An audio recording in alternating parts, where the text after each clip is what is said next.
I'll never forget, one day he's telling me what happened, how he and his wife, so he worked for the CIA, well, ASIO.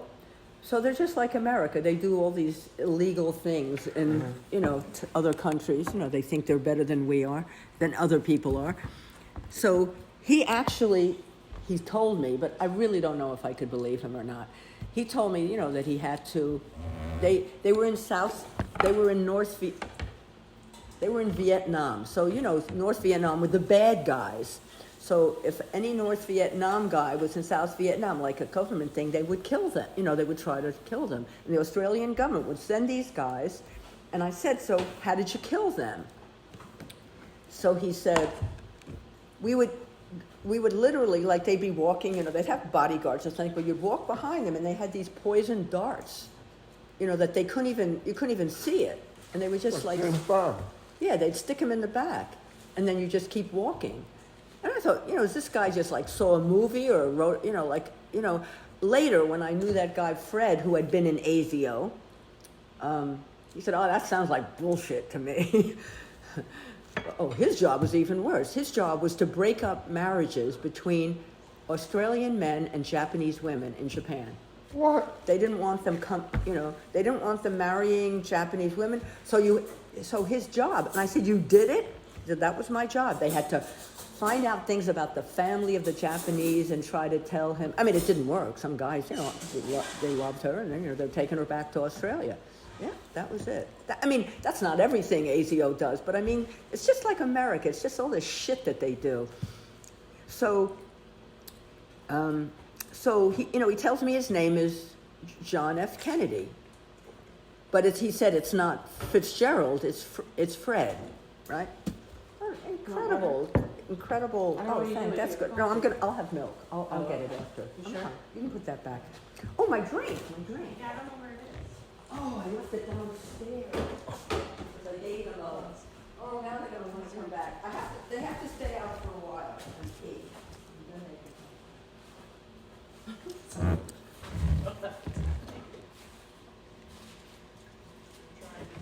So different.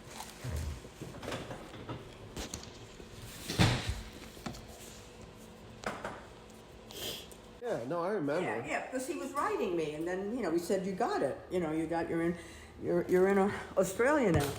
And so one day, he used to work. He was the lifeguard at the pool. There's always like a town pool. Like every town of 40 people has a pool and a tennis court in Australia.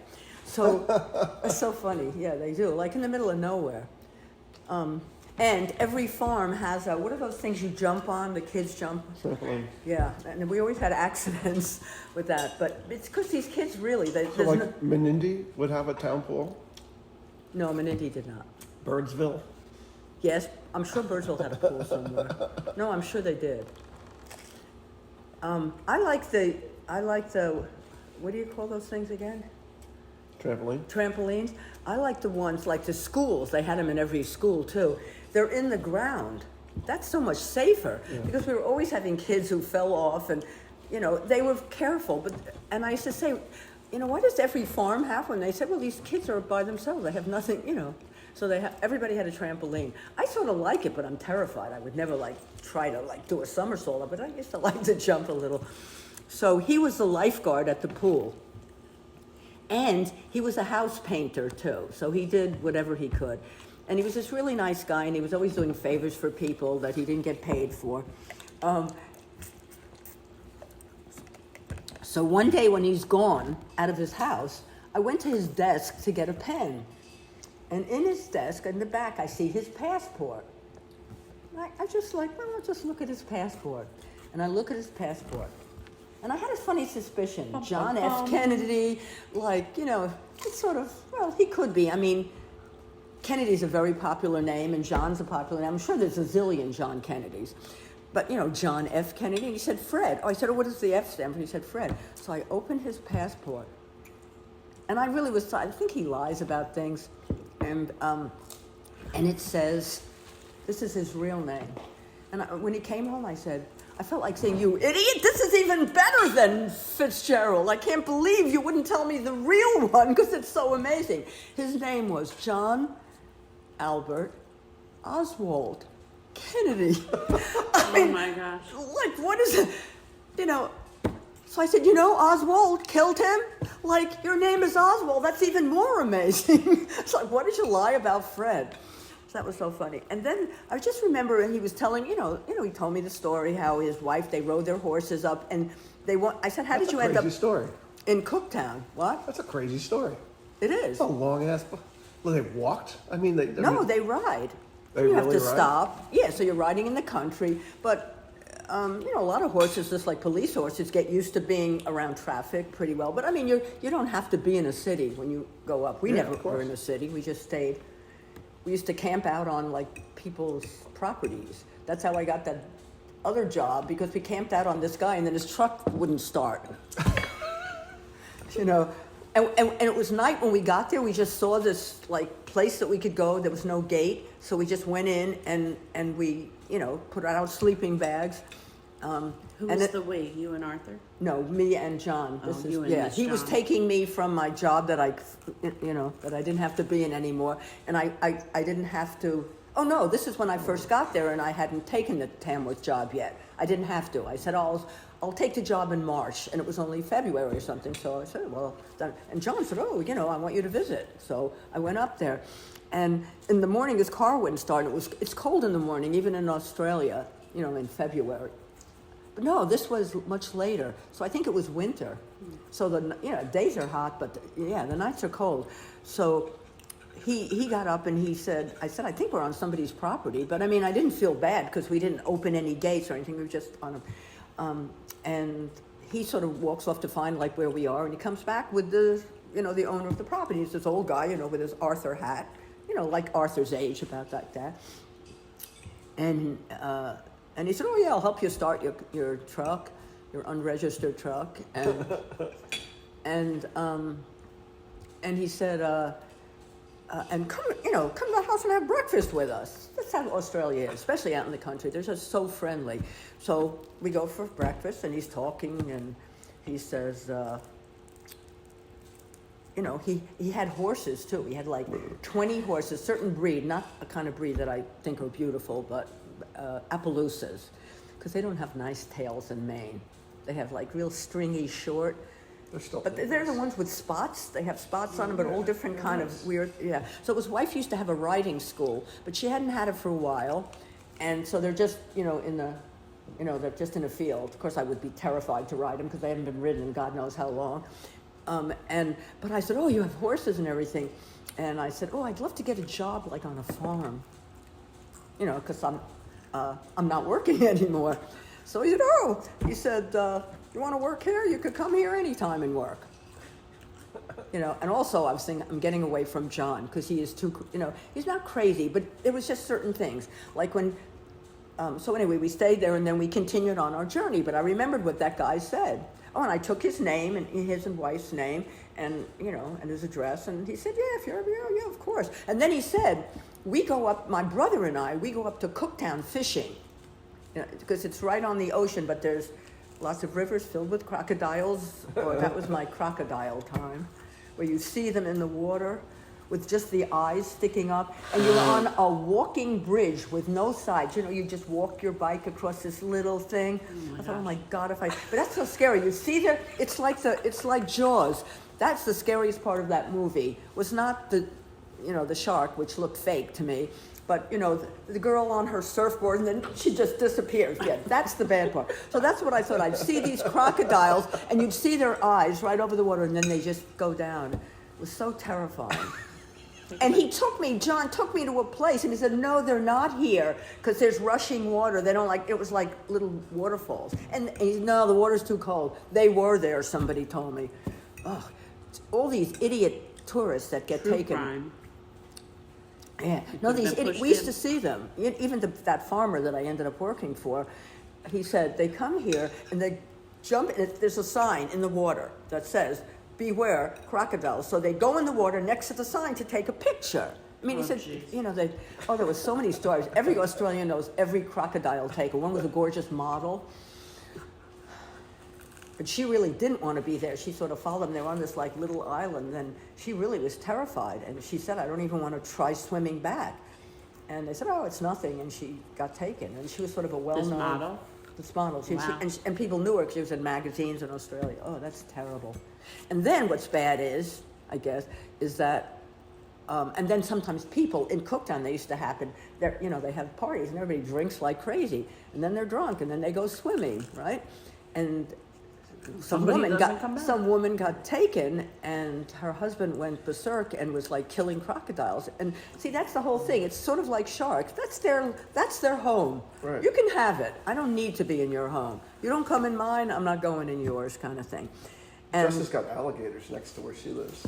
I thought out because in Australia people go, oh, alligators, So I thought alligators are nice. They don't kill you. They do kill you. Yeah. Yeah, I think didn't so. know that. I thought Just like crocodiles do, but They not. have big mouths. Yeah, Teeth. no, but I didn't think. And then there was They some have little. narrower things. That's Yeah, about but I it. thought they're not interested in human flesh. That maybe they're vegetarians or If you something. move, they're gonna Vegetarians. take a Yeah, bite out so of it is you. like a, They eat fish. but did they do it the way crocodiles do Yeah. it? Oh my I'm gosh. sure. No, and I realized that when there was some little boy that was taken. I remember seeing it. Why do you say taken? Why don't you say eaten? Yeah, Because really. they pull them down. When we went to Cairns Zoo, we saw crocodiles and alligators there. They have both They're there. both dangerous. All and right, what's- so yeah, you so wanted to get so anyway, away from. oh yeah, so John, so I wanted to JFK. get away from him, mainly because one day, it's early in the morning, and we're talking. He's telling me, the story. I said, "How did you end up in Cooktown?" He said, "Well, my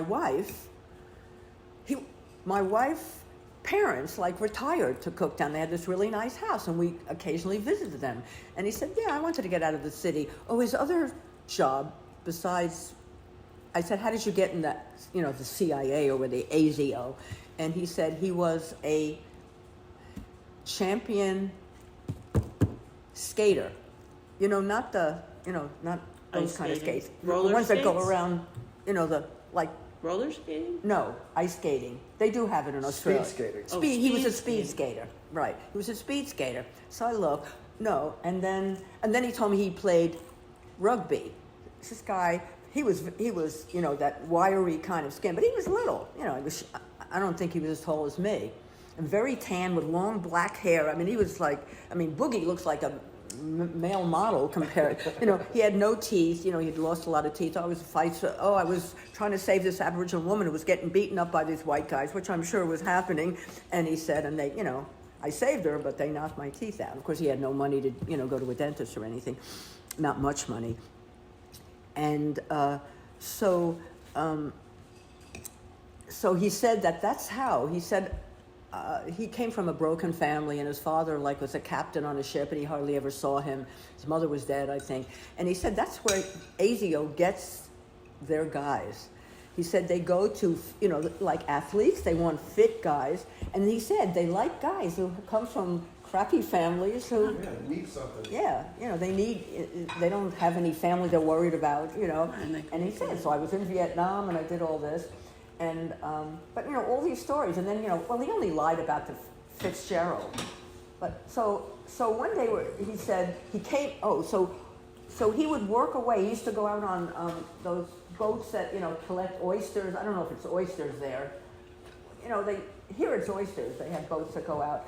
And he used to go out on these fishing boats, and he'd be gone for 2 or 3 weeks, just to make money. Because he said, we built this house, and you could see, a woman must have been, because he didn't look like he cared where he slept. And she had the old, antique kind of furniture. It was really nice. Victorian? But not fussy Victorian, like old oak furniture, and real, the floors were oak, and except everything smelled like cats. Oh my God. You open it, that's when I knew, male cats, I guess, you open a closet and they stunk. I didn't mind, sometimes when I wake up in the morning to be a little kitten, and they're so cute, little kittens are so gorgeous, but I guess he didn't know smell, just like when James comes and says, oh, I can smell the goats. I don't smell them, I'm just used to it, I guess. I smell them. So, yeah, well, this is dry, dryish weather. You should see when it's raining. I start smelling them when I get about over there. Yeah. That's why I'm glad I didn't put it closer to the house. So he, he's sitting there and he's saying, I went out on a boat and I told my wife, when it was expected back. We're supposed to be back in about 2 weeks. But I got back early. And I come to my house. She's in bed with a guy. So he said it was a trucker. because, you know, things, you know, with Cooktown, there is a road that goes all the way to Cooktown, you know, from like Port Douglas. Most of it is dirt, maybe by now not, and every so often, because I rode part of the way up there, you know, and then took a bus the rest of the way. And so you're on a dirt road, like a 2-lane dirt road, and then all of a sudden there'd be like 3 miles or 3 kilometers of paved road, and then it would be dirt again, but just sort of anywhere. And then, so I remember asking those, you know, Keith and Irene, the one whose daughter and son-in-law had the thing in Tamworth, and I stayed there, and they're the ones that got me to the hospital, and they sponsored me. You know, that older couple that I stayed with, whose daughter owned the motel that I was in Tamworth, and they took me to her. You know, he's losing it. She gets me. I do know this, that he's losing it. He's losing it because you're getting it. There's a lot of names and moving pieces in here. So You just gotta keep up. I am. No, she's Okay. good. Oh, this is delicious. Is it I broccoli? think- No, or is it spinach? Spinach. Oh, I it's think good. what I'm realizing is during a lot of this time is when we were starting a family. Yes. And I was half paying attention to it. Whereas Simon and Teddy were like, you know, they Yeah. were at a different point of their life. It's true. Right. It's true. You know They what I weren't mean? distracted. It's Yeah. true. And Like I was getting letters, and I was just like, what in the world? I mean, Because you try to write this stuff into a letter, and you're like, this is insane. Hard I to put remember it I in a would letter. keep like a diary letter, and then when it was like 10 pages, I would send it to you. Yeah, he used to Yeah, do I would that. do the, you know, I would just do it. I actually remember some of the letters I sent you. I I was stuck at the started rabbit-proof saving them. fence. I had my period. How do you wash your hands when you're changing your Tampax? You know, the truck stops, and I go, let Oh, me yeah. out. That's a classic one. Yeah. The truck stop. And you wash your hands with sand, and it works really well.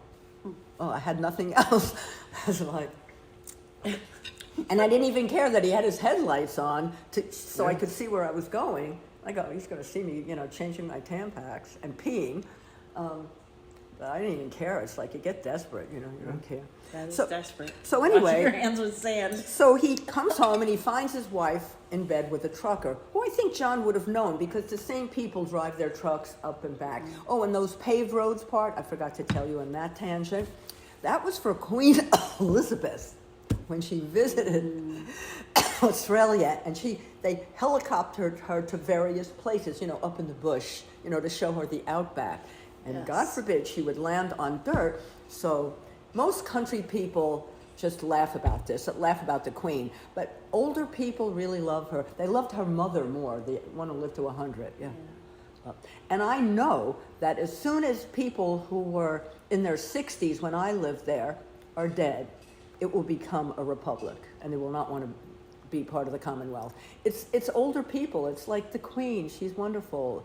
And there's enough of them voting, you know, and you have to vote in Australia or you get a bad fine. So, That's interesting. Good way to do it. You have to vote or you get a fine. What if you're sick and like in the hospital, they still come to you oh with no, the and thing you to can vote?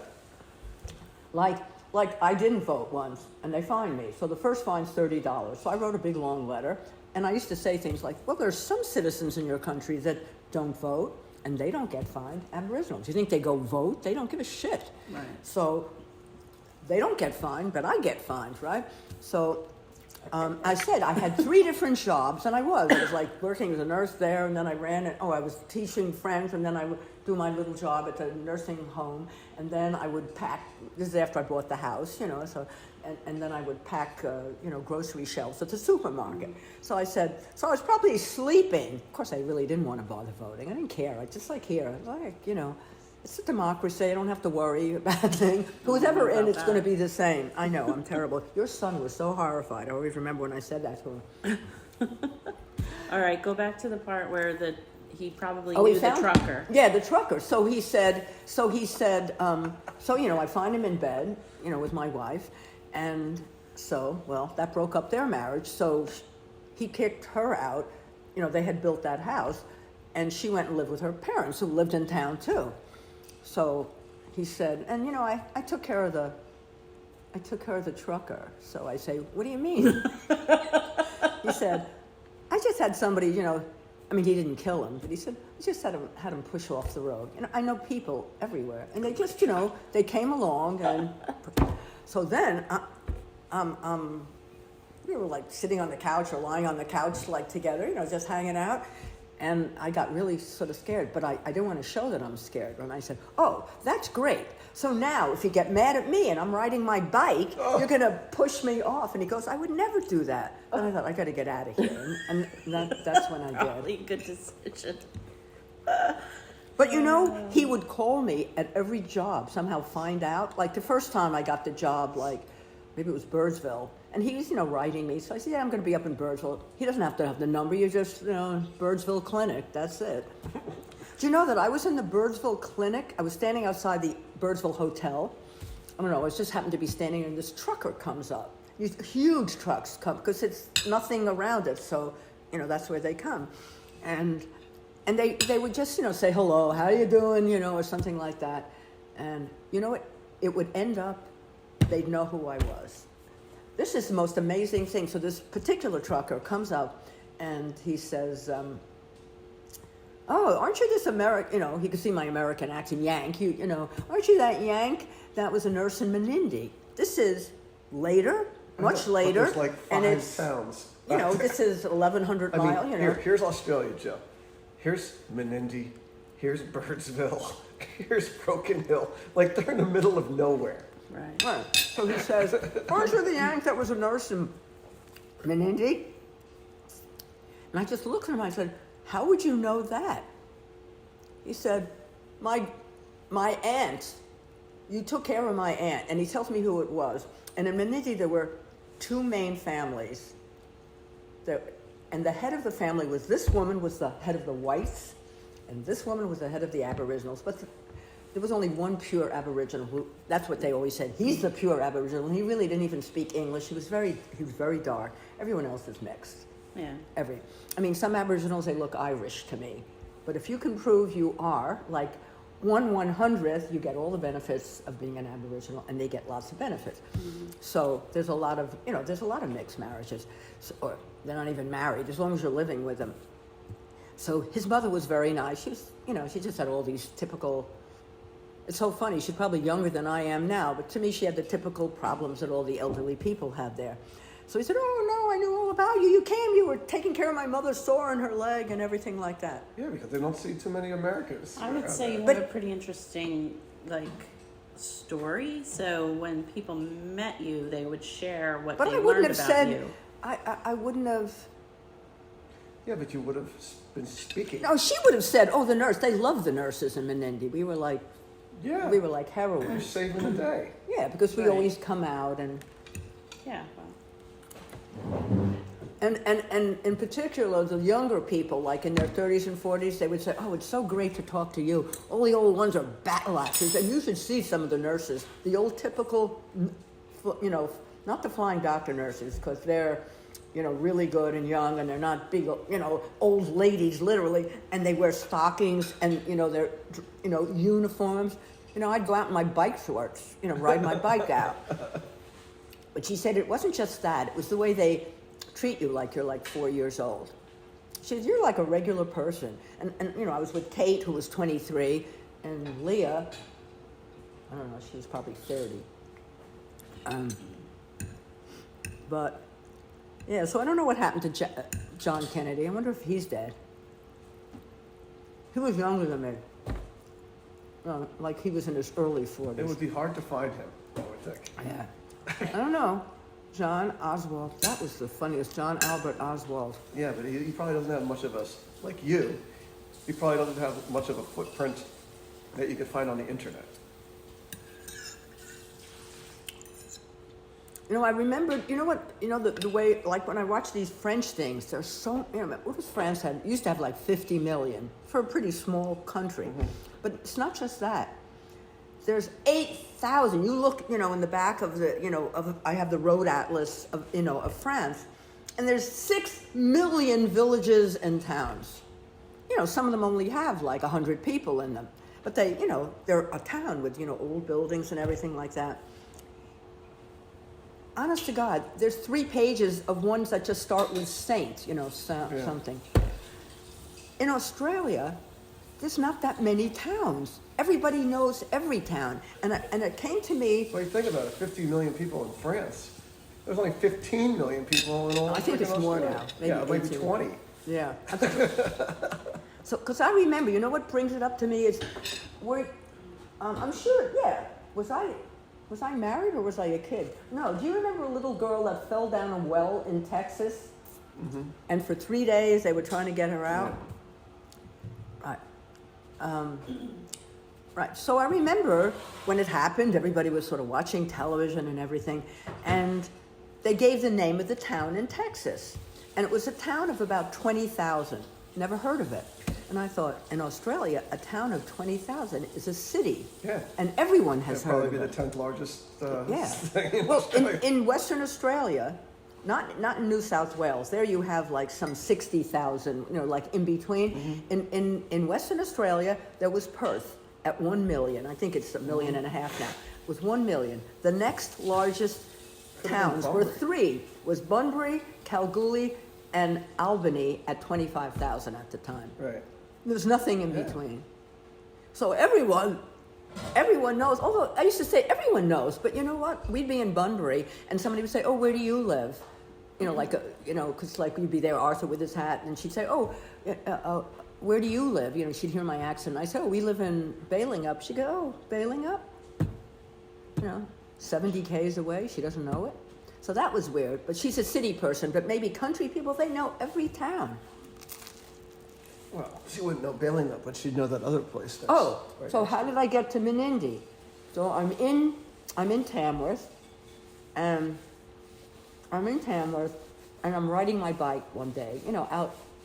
So yeah, I'll go up to Manila. There was a town called Manila, but it was spelled with only one L, like, Philippines. And I get a flat tire, and it's dark. And I'm trying, I don't even know if I have a light, and I'm trying to fix it. You're No, in I the town, or you're on a freaking desert road? I was on a town out of Tamworth, so it's the country. You wouldn't call it the outback, but there's nothing there. And I never, It is the outback. no, the outback, you have to be really far from a major town or an Okay. airport or something. So, You take 2 steps out of Menindee. so think you're in the I outback. never fixed my tire whenever I had it. I always had plenty with me, and then I said, I'll fix them when I get home, because you're not going to sit there. But I'm trying to change it, and it's so dark, and a car stops.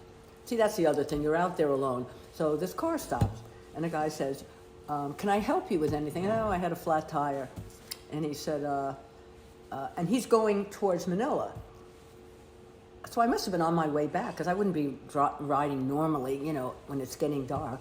And he said, you're heading to Tamworth? And I said, yeah. I said, but you're going the other way. He said, nothing for me. I'll just turn around and take you. So he puts my bike, he ties it onto the back, it didn't fit in his trunk, but, and he takes me back. And on the way, he says he's a minister, for Frontier Services in Manila, which was a town probably like Menindee. It's tiny, but I mean, it's on the map, but it's tiny. So I said, oh, I said, I work at Tamworth Base Hospital. I said, it's not my kind of thing. And he said, oh, well, they have nurses who work out in the outback. And I said, really? And he said, yeah. And I said, I think those, because somebody had told me once before, you have to be a midwife, because, you're out in the middle of nowhere. And even though a pregnant woman, as she's getting close, even like 3 or 4 weeks away, they take them into town. Like, you go to town and you go to the hospital, because if there's any problem, so they want a midwife there in case she doesn't make it, or at least somebody who knows something. We learned stuff too, but we don't ever do anything. But of course, we did deliver a baby in the back of the car, only it just slipped out, so I can't say we delivered it, but we were very excited. Liz and I, that was funny, Liz. He said, you want to, if you're really interested in it, and he gave me their address. So I called, and I was going, back to America, in a couple of months. So I called and I said, I'm going to be in, Sydney. And they said, here's our office. And they were in this big, they had a whole floor in like this huge building. And they sat me down and they said, oh yeah, we really need somebody. It's like, they didn't even care what I did. Well, didn't even care what I did. It's just like, yeah, you can have the job. And I'll never forget that You were living at Bruce and Gail's then, because when I came home, Gail was out, and well, you were at college, but Teddy was living there. Because when I came home to see you, I ended up at Bruce and Gail's house, and thank God Gail was out. And remember, I used to always go through this, that he was always really nice to me when she wasn't around. Right. You were the one who said that to me. Remember when I was crying at somebody's graduation, Teddy's? Because they all went out to dinner, and he was sort of rude to me and terrible, and everybody was going out to, and you, instead, we went for ice cream at, what's that place in Caldwell? Grunnings. What? Grunnings. Grunnings. We went to ice cream in Grunnings, and I was still crying. With the good cherry vanilla. What? They had good cherry vanilla. Yeah, they had good ice cream. And I remember I was still like crying, and you said, Mom, don't, I said, he was so, nasty to me. Like, he's got a wife and kid now. What's he so nasty about? He's happy, I thought. And so you said, don't you understand, Mom, he can't be nice to you when she's around. That made me feel better. And it was true. So that night I was there, and I remember showing Bruce, I don't know, you must have had a map, or I had a map with me, that I was going to be sent to Cohen. And it's funny, we were watching that Dust Bowl thing, and there was a family named Cohen, and the non-Jews is C-O-E-N. This is a town farther north than Cooktown. You're really up there. What? So they said, oh, we need somebody there. So, you could go there. So, without telling them, I have to have a place where I can ride my bike. So but there was a road to it, dirt road, and then so one road out of it and one road in it. That was it. But I said, okay, there's a road I can, and it's one I can actually ride my bike on. If you had thick tires. What? If you had thicker tires. Oh, so by that time I had a dirt bike. dirt bike, Mm-hmm. right?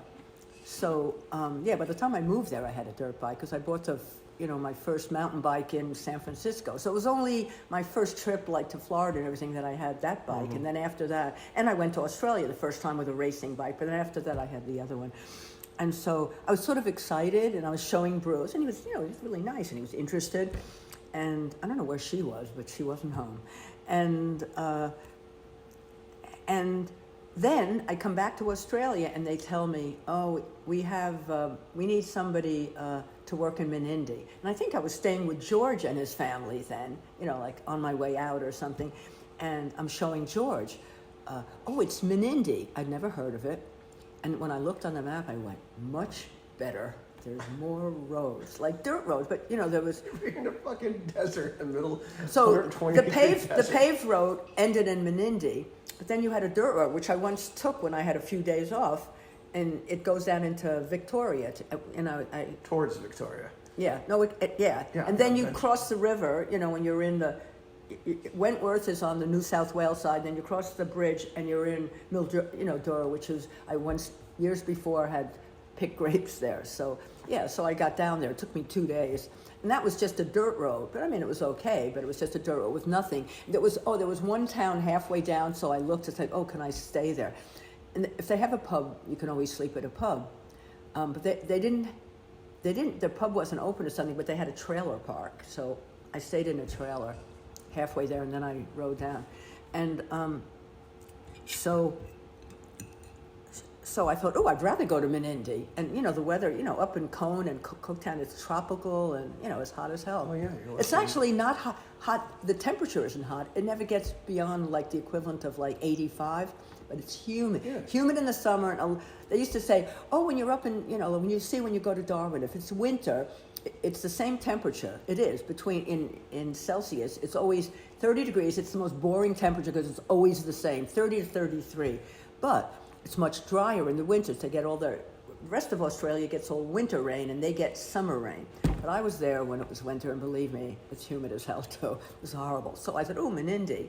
And I mean, Menindee was really sort of exciting, all the sand, all the rabbits and the kangaroos, and you don't see so many you do see kangaroos up north, but, well, there are different types. Wild kangaroos.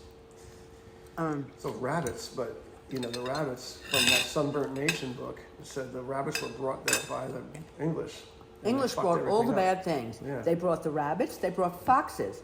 I don't know who I was talking to about it, and they said like, why did they bring foxes? It's like that Dust Bowl show. I like how said, they screwed why things did up. they bring rabbits? Because all the British people who came here like to hunt. I said, Yeah. you know, they hunt. The royals, they go out when they're hunting. Danes are big on hunting with the outfits and everything too. God, and so they needed something to hunt.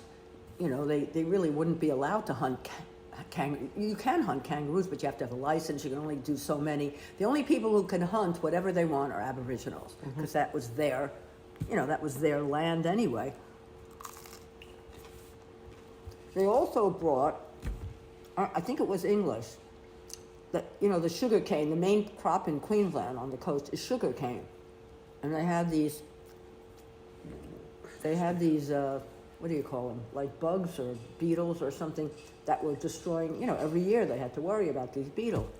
So some English guy who was living in Australia heard about this, some island somewhere that had the same problem, and they had frogs, toads, and the toads took care of him. So he said, I think I'll bring some toads over. He did it in a good way, and he brings them over. And it turned out the toads never climbed to the top of the sugar cane to get the beetles, which is where they were. They didn't climb, and they proliferated. And now you have the cane toads, what they, from the sugar cane, and they literally have taken over 2/3 of the continent. They're this big. Oh, the pictures of 18 them, inches they long? screw each other right in the roads. You can see them. They're enormous. They're poisonous. And Jean told me that his cat was bitten by one. He said it went up in the air and was dead when it hit the ground. So it might not kill a human, a baby, yes. And so they're poisonous, they're disgusting. And in Cooktown, you could just walk down, and they come out at night, sort of like those horrible things that were in Bailing Up that started to come, they were Portuguese millipedes that we had. So I wouldn't have never stayed in Bailing Up because they were just all over the place. And they just crawl everywhere. They don't hurt you. They're just millipedes, little furry things. They drop off the ceiling. They come in your bed. And they like light. So at night you have to like every crack, right? So some people, my neighbor, he had, one day he showed me his shed, and he put a light in his shed on one wall, and there was thousands, but they go for the lights. At least they're there, and they're not coming into the house. They were not there when I first moved into Arthur. So these toads. They're called Portuguese the toads, cane toads. Cane toads. So they're like 18 inches long. They're huge. And are they colorful like a poisonous frog or toad? No, they're sort of browny. They're just brown? Yeah. Oh, God. I mean, they look like an ugly frog, but they're huge. And they took over, they just proliferate. And now they can't get rid of them. Just like they have the rabbit-proof fence because of all the rabbits. When I first went to Menindee and I was out riding my bike, in the desert, you'd see these little rabbits with, real cottontail. They're so cute. They really were. I mean, some rabbits aren't even that cute. They ate all the friggin' foliage. They ate all the grass. And the other thing they brought in, camels. So they were okay because they liked the dry stuff. So they weren't as bad, the camels, but there was certain things that they were sort of destroying native things. Because now it's very environmental in Australia too, so not allowed to touch anything. But then what about the horses that they let go? What do they call those wild horses? Stallions? No. Say horses of Australia. What do they call them? Put horses of Australia. I can't, I have Wild no horses. internet. Oh, wild horses of Australia. There's a name for them, and what it is people just let their horses go, or they escape. And horses are very bad in paddocks and everything. They just, they dig with their hooves. They destroy paddocks. If you had a tree, they'd eat it, or peel the bark, and then it dies anyway. So they sometimes round them up and then sort of sell them to people, like who will train them, and then they're, you can ride them and everything. They're sort of smaller horses. And then the dingoes too. So When I worked for that guy, I saw several dingoes, and I was so proud, So because when first did I you- thought somebody's Which guy? dog was just there. Come on, stay with it. The Wait, guy which who guy owned you a work farm for? on the side of the road. Oh, when you worked for him, that's when you saw the dingoes? I didn't work for him. I worked for the farmer whose property we stayed on. Oh, right.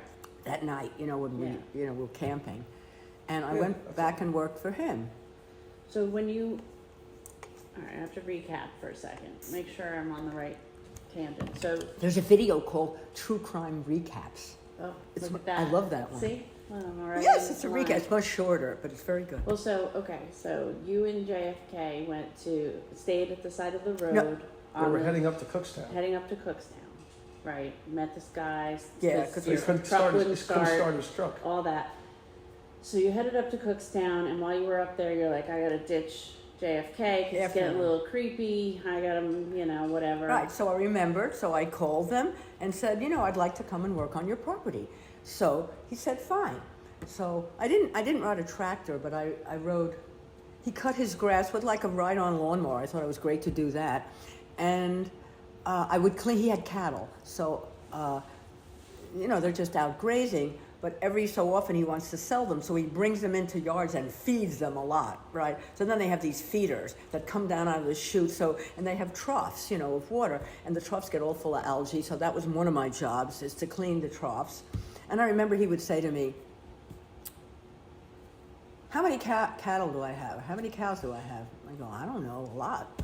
And he says, you don't even know how many. How many brown ones do I have? And he was like kidding me. And he goes, I know every cow. Well, it's like, Danny says, do you know all the names of your goats? I go, of course. They're like very distinctive to me. But that's how he was with his cows. But like, I don't know. They were cows, they were okay. But cows are weird because they look very slow. They're always grazing and they're big. And when they feel like running, they're like a horse. It's scary. And sometimes when I was biking in Queensland, I would be riding along on my bike, and it was almost like they were the dog. They would think, oh, I'm supposed to, like I'm herding them, but I was on the other side of the fence, and they would start running. But when I was in the Blackwood Marathon riding my horse in that, race that Arthur used to win all the time, even though he was 70 years old, and he was in it for another few years, but he didn't come in first. But the year that I moved in with him, I think he'd won it once or twice before, but also come in second or third. And this time he won it.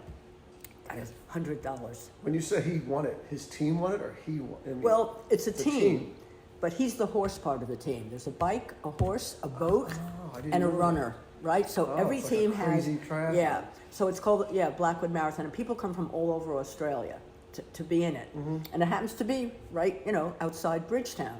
But I was so impressed because when he was in it, he didn't have anybody to pick him up at the end. So he would do the whole race, and then quickly before the farmer who allowed the race, he'd have to get permission and had the gates open. Before he closed the gates again, he would ride back to where he left his car. Because otherwise, you have somebody move your car to the end. Yeah. And it's a 16-kilometer race, like a cross country, but with horses. And it's the most important of all of them because nobody is checked in the other ones. You're in a, so it's a swimming, boating, canoeing, biking, horse, and running. So it's 5. And the horse, they do a few in the morning, and then there's a break for lunch, and then they start. And the horse was the next to the last one, and the last one was the biking. I remember the last was a biker. And so you have people who are like incredible, athletes, and you have like my hospital said, oh, you have a horse, come on, Madeleine, we want a team, and you have to have some. And they knew I had horses. I said, oh, I don't want to run, I don't like races, so I did it. Oh my God, that was an experience. But after a while, you just walk on your horse. You don't care. Other people are just walking. You're just in it, right? Our team came in second to last, and the girl Out who of did. 100 teams or what? It could be 50 or 60 teams. And the girl who, woman, she was great. She was a really nice nurse. She did the biking. She hadn't been on a bike in like 20 years. So like like a week before she started riding her bike. And of course she's not fit at all. She wasn't fit physically anyway. And, but you just want to be in it, and you don't want to be kicked out. You're kicked out. The only way you can be kicked out is the horse person. That's why they are the most important. Before your horse goes, he has to be checked. His heart rate, does he have bowel sounds? Obviously, if he's okay, if he's going to run a race, he has bowel sounds. And because horses, when they get very stressed out, they won't eat and stuff, and and then it's very dangerous. So sort of like a colic kind of thing. So they, and then midway, no, they didn't do midway through. I was in another 40-kilometer thing with Arthur. In midway, they make you change. They give you a half hour to cool the horse down, and then they check, and if it's not good, then you can't finish the race, right? So we weren't doing it to win. We just, again, You took to do that it. horse? You took your nice horse and all? I rode the one you were on. Yeah, Yeah. your picture. Khalif. Khalif. So, he was a lunatic. He was a lunatic because he hated to have other horses, like going fast past him. So when I got on him, and I took over from the swimmer, so they get out and they have a penny, and the same penny goes to all the members of the team. So they look for you. Supposedly they've met you before, and you're standing there holding your horse, and hopefully someone is holding your horse with you, because then you have to get on, and it's like, chaotic. And you know how many people ended up in the hospital? Like, they get on their horse, but you have to be calm and everything, because these horses, Yeah. and as Arthur said, some of them, they don't even train them. They have the horse, oh, he's good, he's fast, and they pass out after the first 5 miles or 5 kilometers because they're not fit. Yeah. Arthur, even though we rode at least 3 times a week, he would start 2 months ahead of time, and we would just walk for like 15 kilometers. And these horses were not ridden. They, maybe we didn't just walk because they were ridden all the time. But he said, if you haven't ridden your horse in a while, you just walk. And then you do the same thing trotting. And you don't start galloping your horse until the last couple of weeks. And he wrote on the road, he had like he took paints and put white markers, just the mileage. He was really into it. Meticulous. Yeah. And so he was famous, but he also was the farrier for it, because people come from all over, and then sometimes they get there like the night before, and the horse has lost its shoe. So since the horse part didn't go till the afternoon, all morning people came and was shoeing horse, and he made a lot of money there. But it was really funny because his good friend, who wasn't racing anymore, but I think her daughter was in the race or something, who used to ride a lot with Arthur before I came along, she came over, and she told me later, she came over to say hello to Arthur, and he was shoeing some horse in the morning, and he's totally calm, he's not nervous, and I think that was my first one. I wasn't riding, so, I was there, and you have the horse in, like, you make these little yards with just some, rope and string and stuff, and he's eating or something, and, Scout, his horse, was this sort of, fairly big horse, but he was not a handsome horse. He really had the long, horsey face. Arthur used to always say, he's like 1/8 Arab, because Arabs are the most beautiful. So he had a little bit, but he didn't look like an Arab like Khalif, who was gorgeous. So somebody, I guess she said to this friend she brought, oh, that's the winner last year, too, Rapid Mars. And the woman looks at Scout, who without a saddle did not look like anything, but in a saddle, he always had his head real high. And she sort of laughed, but of course he won again. And this time his team won too. So what it is each section is timed. So when that lady hands you the penny, that's when the clock goes off for you, starts. And then you have to get on the horse. Oh, and I watched a horse who got so crazy because this woman jumped on. You have to be calm because they're already all excited, all those horses. She jumped on and he reared straight up and backwards. He went backwards. She ended up in the hospital. And there's ambulances in a few places because like people like drop their puffers, like everybody has asthma in Australia. I never had a patient with asthma in the hospital. I never did. Every kid has it. Sometimes we used to, even the other nurse, we used to say, your little kid is overweight and not very fit, so he's puffing after he plays his team sport, But they call it asthma. We say asthma, they say asthma. But you know what? I don't know. I remember staying when I took a big long trip from Perth up. I remember staying at a pub hotel, and the woman who owned it said to me, she was from Ireland, and she said, when we lived in Ireland, we lived in a city, pollution, great. That child, it was okay because she was young. We come to Australia. We're living in the middle of nowhere, blue skies. You see every star. And my new kid born here has asthma. but it's dust. I don't know what it is, but this, it's so big. There's so many people, like, they did the ride, but I dropped, then they couldn't find it, or the horse went past it or something. So then they start, then you get stressed, I guess, and it's even worse. I don't think I'd be running a race like that if I had asthma. I mean, it's just so chaotic. So they have ambulances every so often. So I'll never forget, like with the cows, is that I was terrified at the beginning because they said, okay, as soon as you get on your horse. And that was so unfair for Arthur. He really won by more minutes because the guy who came in second, Arthur was 70, the year I moved in. The guy who came in second was 82, right? And he was like 2 minutes behind Arthur. But because he was 82, they didn't even give him his penny until they helped him onto his horse. Nobody helped Arthur. You have to get on your horse. He had bad knees. After he had his knees fixed, he definitely couldn't because you can't bend them as much. They were better, but so he used to have to like stand on something to get on. They helped the guy on and then started counting. And I used to think, but he beat him anyway. But that 82-year-old guy he would start 6 months ahead, and he made a track just for this. This was like the thing of his life every year, sure, being in a Blackwood Marathon. And he had on a flat track, and that's what he did first. But it's still amazing, because I'm telling you, you're going down across water. Mm-hmm. So Halif, I get on, and I get the penny, and I get on, and I have like a little... I had the kind of saddle blanket that had you could buy some that have bags in it because, they have water. But there's water stops along the way. There's people make it's just like the marathon. Yeah. They're They hand you water. Right. So I get on and there's just, I head towards these pink flags, go out this way, right? And I start going out and all these horses are racing past and he went nuts. He looks around who's passing me, and then takes off.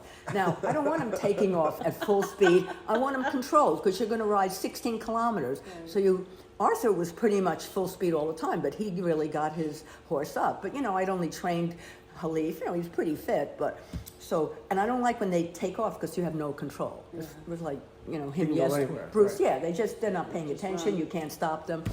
I know I'm not going to fall off. But still, it's very scary. So it once happened when I was on Scout, and afterwards Arthur was laughing, because I don't want to ride Scout. And he said, oh, Scout just thought he was training for the Blackwood, because he used to train him in certain places. He said, so when we ever got to that T-junction, I would gallop him up the hill.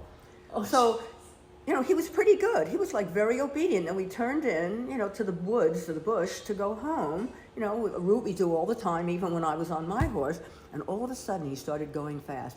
And there was a feeling, and he didn't have a bit. There was something with Scout. He had a different kind, where to stop him, it had something here, and it pressed on his nose. Because he said, normally you have a bit. A lot of people have bitless bridles. He said, but he had his mouth, he would get sores. My horses never did. Most horses don't. He said, so I had this one. So it's called a snaffle bit or something. I could feel a different thing, and it was like a click. I knew I was dead.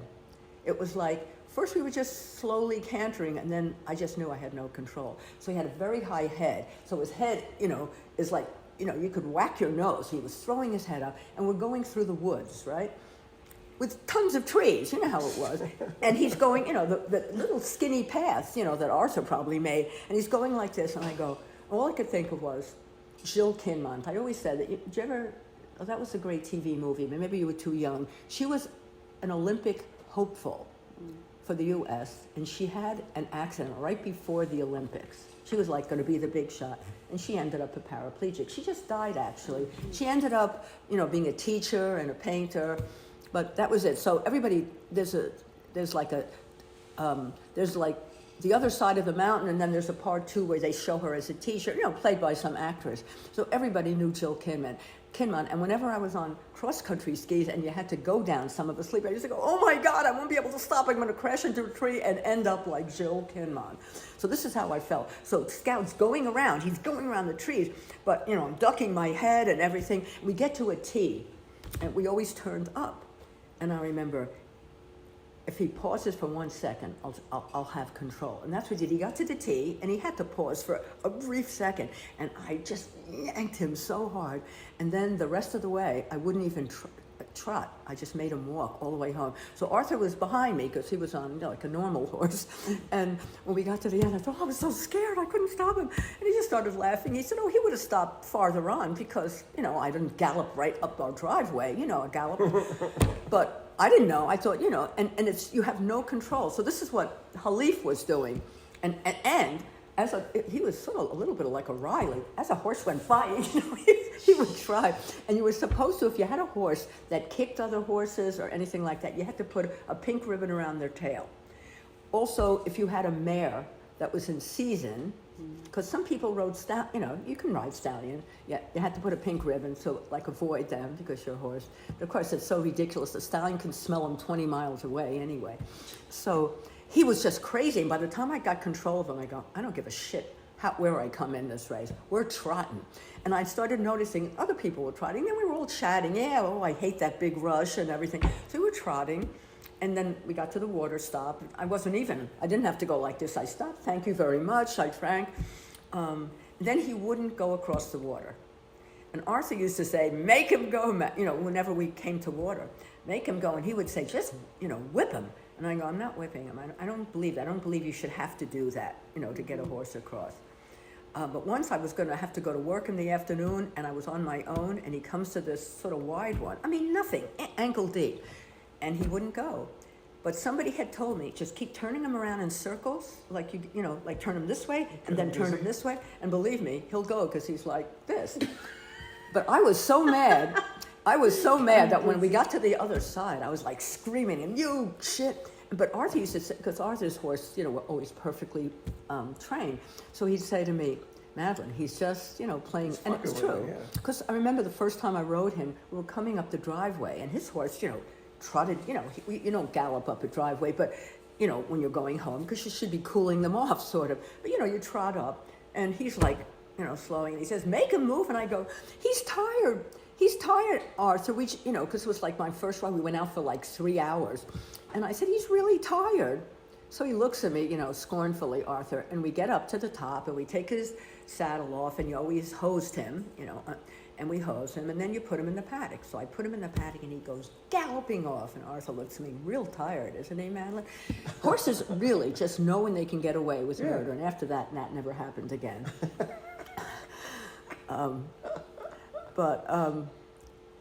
So this all started with the cows, but so it just started. No, so, oh yeah, the cows. So the cows, I'm coming to the end, and I can hear the crowds, because, you know, my biker is waiting for me. Mm-hmm.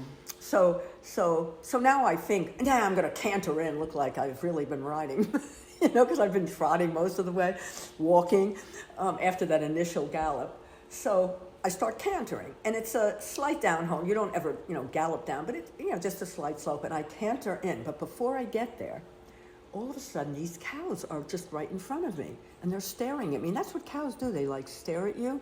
And I thought, oh, my God. Now, you know, so stupid. I get off the horse. I'd be safer on the horse, but I was afraid the horse might do something, so I'd rather walk, you know. I was just panicking. When I told people, you know, who lived there this story, they were just laughing so hard. They would have, you know, scattered if you just kept going. But they were just staring at me, and I thought, I've seen how fast those cows can go. And so, but then I passed the cows, and I got back on the horse. Oh, and there was one little stream, and he wouldn't cross. I didn't have time to turn him in this way, so I just got off and walked across. You know, that was like this. I can't. He could have jumped across, this idiot horse. But when Arthur used to say, "Don't let him do that," and I go, "Arthur, he's an Arab. Where do Arabs come from? The desert. He doesn't know water." I used to say, he's not used to water. I was just joking, of course. But you know, genetically, they ride in sand, not water.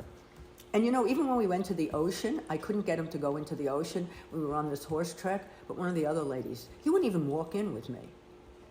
And Scout used to love to go in. And racehorses, they take Where him. in the ocean? Like when I lived near Bunbury, you know, there, you're right on the ocean, Indian Ocean. Mm-hmm. And it's not big waves, but there are little waves that, you know, panic. And so Scout loved to. And you used to see racehorses, they take him in for, you know, exercise. Yeah. So he wouldn't, but the other woman got him to go in. Wait, so this started because you went back to the farm to work for the guy. Oh, and he had land you cows. slept on. Oh, He she's had good. cows. Yeah, and I But used what to I clean- don't understand is how that got us to the clinic where you got a little freaked out because somebody knew about you because you had taken care of their No, mom because or this, aunt. because this didn't start. It was a This- different- Because I had different asked story? her how she got to Menindee. No. Oh, And okay. so once I got to Menindee, I'm working for Frontier Services. And it's a Catholic uniting church. Which is, I don't know, it's sort of like Church of England kind of. There's so many different Christian religions there. And here too, there's tons of them. But I'm used to, you're Protestant, you're Catholic, or Presbyterian used to be a big one. You were Catholic, right? No, were your parents Catholic? I grew up, well, my dad was Catholic. I think my mom started Catholic, but then when she lived with her aunt, she was more Presbyterian. And then when Andy and I were going to start to have kids, I switched to be Presbyterian because they recognized our marriage, right, even though he Catholic. wasn't, Right. Christian. I always liked Presbyterian. A lot of the campers were. To me, it was the nicer one. Like Yeah. Protestant was stricter. Right. And in Australia too, Church of England, they don't have Protestant, they have Church of England, it's pretty strict. So uniting church is not as bad, but they have all these new, like people break off, I'm amazed, and they just have church services in their house. We don't like what you're doing, then until they can build a church or rent a church, they have them in their house, and they're just different Christian religions, like Applegate, all those churches except for the one Catholic church, it's all like, what are they? Do you know what I found here in Bandon? But I couldn't think of the guy's first name. I suddenly see, it looked like a storefront. It might have even been empty, and it said, I don't even know now, but it's there. And it was the name of the group that had the missionary in Menindee. When I was with Dave, there was a Pastor Butler, and he was the missionary, trying to get the Africans to be Christian. And it was the same thing. It was like a Christian group. And I saw the name. You said in Menindee, you don't mean in Menindee. No, I mean, I meant Kadugu when I was with Dave in Kadugu in the Peace Corps. And so, and they raised money. Like he was killed in his little plane because he used to fly this 3-passenger plane that he took me out to, Kadugu in with his wife and 10-year-old son. They would fly to Europe and then refuel and then fly. He came from Texas. I think Texas, they have all these type of religions too, Christian things. And he would fly around, in the Southwest, raising money for another year in Africa. And while he was in the United States, his plane crashed, and his wife, and his kid was probably like 15 by then, were killed. He was just like the headmaster at the high school at Catholic High, where I was becoming a teacher, so I had a job like special ed or something. I wasn't a teacher yet, but they offered me a job in the Aboriginal unit, but I had already gone to Esperance, and I was like, I don't want to stay in Alice Springs, I'd rather live in Esperance. But he was a handsome, Do you know the password to your Wi-Fi? Sorry. like the number? Mm-hmm. You just have to get it off that thing down there. Here, I'll read. It's on the, Oh, okay. It's on the thing. It's not on this, it's on the bigger box behind it. Okay. The password? yeah. It's Thank not you. the password, it's the number that if you want to have my Wi-Fi. I have that part. What's the password? Oh, I don't know. You mean like what do I get into mine with? Oh, 2929. Oh, okay. Oh, no, that's No. how she gets into her computer. Oh. Maybe it's the same thing. No, it's not. So is it the Apple password? No, it's the password for your Oh, but you said you had it. Wi-Fi. I Because did. mine She was won't trying to connect share. it. Yeah, it won't share. All right. No worries. Just figure it out. Just work off your phone. You're going to look at my So- Africa pictures again. Yeah, I want to look at your Africa Well, pictures. I know those will be saved. But what you always think, like, yeah, my grandchildren know, my grandma, lived in Australia and everything. And I think, what's so weird? That unless you're really famous, like in 1 generation, 2 generations, that's it. Nobody knows you anyway. Well, I don't know. We have. Must be nice to. Would it help me if I knew I Technology. wrote a song and people will still be singing it hundreds of years from now? I don't think there'll be a world 100 years from now, honestly. I sort of worry that there wouldn't be. But your kids would be dead too, so it doesn't matter. Yeah, I but don't there's feel easier bad. ways now to chronicle things, through saving digital information in YouTube and things like that. Like there's just easier ways to compile stuff than there was. It used to be, look, you had to know all these phone numbers. Oh, I called them up, that was like Right. your thing. Now nobody calls anybody. And it used to be, oh, your friend was like, oh, I'm going to write a book. Well, Right. now you could literally just be typing shit into your phone and it's going into the clouds and I know. saving it that way, There's It's happened so fast too. It's not. Yeah. It's like 20 years ago. When computers first came, like in the hospital, it was like wow, but they weren't that great. They went off for 2 hours every night, and people were like, oh, we got to write our medication in, or something happened, and you had to wait till all the papers. I always remember those papers coming out at night. I'm sure they don't do that now, like computer paper. So when you got on the boat initially to come to Africa, where did you go to first? Where did you land in Africa first? I landed in Dakar. So I took a ship that went from Bordeaux, and I think Dakar was the first, because Dakar sort of, that horn of Africa that sort of comes out on the west coast. So Senegal is above that. Like the other guy, Pierre, was going to another country, so they probably made more stops afterward. So it was 2 weeks. Wasn't bored at all. Just I have pictures of me reading. I guess Pierre took that picture of me reading. And when I was on the one where I met Robert Lejuche Segre, I was the only virtual one because that woman was hidden in her thing. They let me paint the boat. They let me do, they sort of let me do whatever I wanted. It was great. You can't anymore. They don't take them on. Now you have those container ships. And so when you take a container ship, which I've been on, you're just in one area. That's all they can only go. But there you had the full range. I used to go down into the depths, just look, and it was just like something from a movie. It's all black guys with glistening, sweaty bodies, no shirts on, with all the, and it was hot as hell down there. What were they doing? Shoveling coal into the I don't know, friggin' or thing? something. Yeah, you never saw them up there. I don't know where they ate. They must have had like a dormitory way down.